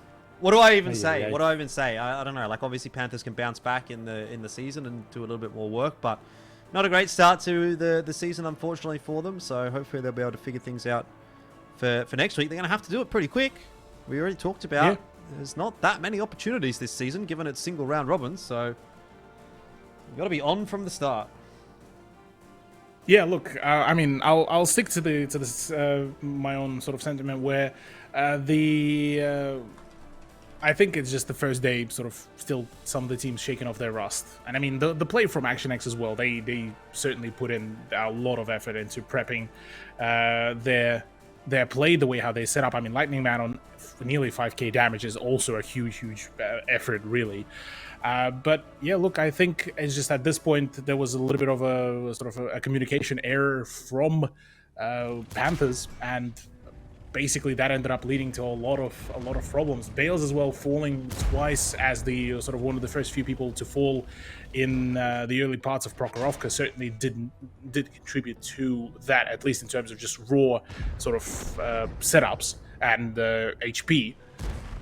But yeah, from there on, it's just for Panthers, they tried to do damage control, but unfortunately for them, damage control meant just even more losses, and yeah, being caught out on these sort of moments, on these positions out in the open was just unfortunate timing really there for them. So I wouldn't really roast them too hard, apart from the fact that, yeah, look, back to drawing board, absolutely, but I don't think their whole saga, their whole storyline is over yet. No, definitely not. But yeah, again, like I said, obviously you need to be making sure that, I would say by week 2, like previous seasons, we've sort of said week 3, week 4, you know, that's where you need to start ramping up. I think in this format now, it's like basically week 2, if you're not getting on the roll, you play like, what is it, like 5 games in a season. So by week 2, you kind of need to be getting going. Anyway, look, let's have a chat with Dongalord. He's here for the interview, so we'll bring him in and see what he thinks about it. Mate, solid day today. Didn't really seem like you guys struggled too much, and even in the round that you lost, it looked actually quite close. So big individual plays, I thought, from CJ, but what did you think? Yeah, obviously, like, CJ came in clutch, made that second hit was very close, but I don't think it... I think first proc, it wasn't probably as deserved as a win. Obviously, JSDCing, it isn't probably the way we wanted to win, so I mean, not much we can do, but we will take it at the end of the day. Yeah, right. Run me through the setup for the Himmels, because that was definitely quite sort of unusual. The whole idea to bring in the full heavy lineup, the double mouse, double E100 plus IS4. The idea, was this more so just to play specifically against Panthers, or was this more so just on the day you sort of looked at the map picks and said, okay, well, Himmels, we looking to play sort of close quarters, let's just sort of do a HP dump kind of thing? It was more so with the equipment changes that happened. Obviously, we had bond hardening and obviously the new equipment, experimental equipment. For maps like Himmelsdorf, like a lot of those close quarters maps, it's kind of just brought into a way where it's like HP, it means everything. I mean, obviously we still lost. It doesn't guarantee you a win, but it is just a strat. And obviously it can be dealt with if dealt with correctly, but it is the way it's going towards, I think, with this new equipment in the game. I mean, especially when you're on defense, I think obviously on attack you need to be thinking about the time factor, but defense is like, well, extra HP takes them longer to cut through us, so yeah, that's a factor. Tell me about, obviously the recent additions to your roster. You lost a few key members. I thought Speed and Val in particular were two that you sort of played with a lot last season, but bringing in Lightning Man Ravi, a bit of experience there, and obviously Rowendy's been with Sentinels pretty much the whole time as well, so lots of big names coming into your roster. It seems like they've integrated quite well. Yeah, like they've integrated well. We've all played obviously outside of PL for quite a number of years now, so it's not like we don't know each other. Like, we know to trust each other. Comms are good. I mean, yes, losing Val and Speed was a fairly big loss for us, but personally I feel the Speed for Rowendy trade was a fairly even trade. I think both parties were happy to be on the respective teams they ended up on. But we pick up Lightning and Ravi, probably the two big pickups we managed to pull from the draft that have really made this team a fairly strong contending team this year. Okay, well, I mean, I know I normally will end the interview there, but I'll give you one more, because obviously Scorpions, they lost. I'm sure you saw. So what are your sort of thoughts on, do you think you guys can go to the final this time around? Because obviously you were third last season, so bit of shaky start for Scorpions. What's the thinking? Look, Scorpions are a sore threat, obviously, but we just take each game as it comes. Like, the roster's improved, but we also understand that every other team has improved. Like Matildas, we didn't expect Matildas to put on such a strong performance against Scorpions, so all of a sudden maybe Scorpions aren't a threat, but I think now we're thinking Matildas are potentially the new threat to us. Okay. Interesting. All right, well, we'll look forward to seeing that, mate. Thank you very much for the chat. Go enjoy your night. Thank you. Cheers. All right, there you go. So a little bit more to think about, obviously, heading into the next week, which is, Yeah, again, going to be a big one, right? It just feels like it's such a punishing format now where you can only play so many games. I mean, back when we had single round robin initially, there was 8 or even 9 teams. There was 9 teams in the first season of ANZPL. So you felt at least like, okay, I've got like 7 or 8 weeks really to sort of get rolling. But when you've only got 6 teams with a single round robin, you get 5 games basically, and then it's into playoffs. Yep. So that's 1 out of 5 done and dusted. When you're 3 weeks into the season, you're more than halfway through the season. So it doesn't give you a lot of time to improve upon issues or find your feet in the season or anything like that. You need to be switched on from the start. Oh yeah, absolutely. But look, I mean, I'll give lenient, a little bit more leeway here for the teams that lost today, because yeah, for some of them it's Rush shaking off. For some of them it's the new experiences in terms of the Wolverines situation. But absolutely, yeah, going into week 2, week 3, this is where you really need to really push it, and hopefully we'll get to see some more big performances now. Yeah, as Donga as well highlighted, Wolverines, not Wolverines, Matildas coming out very, very well, very heavily.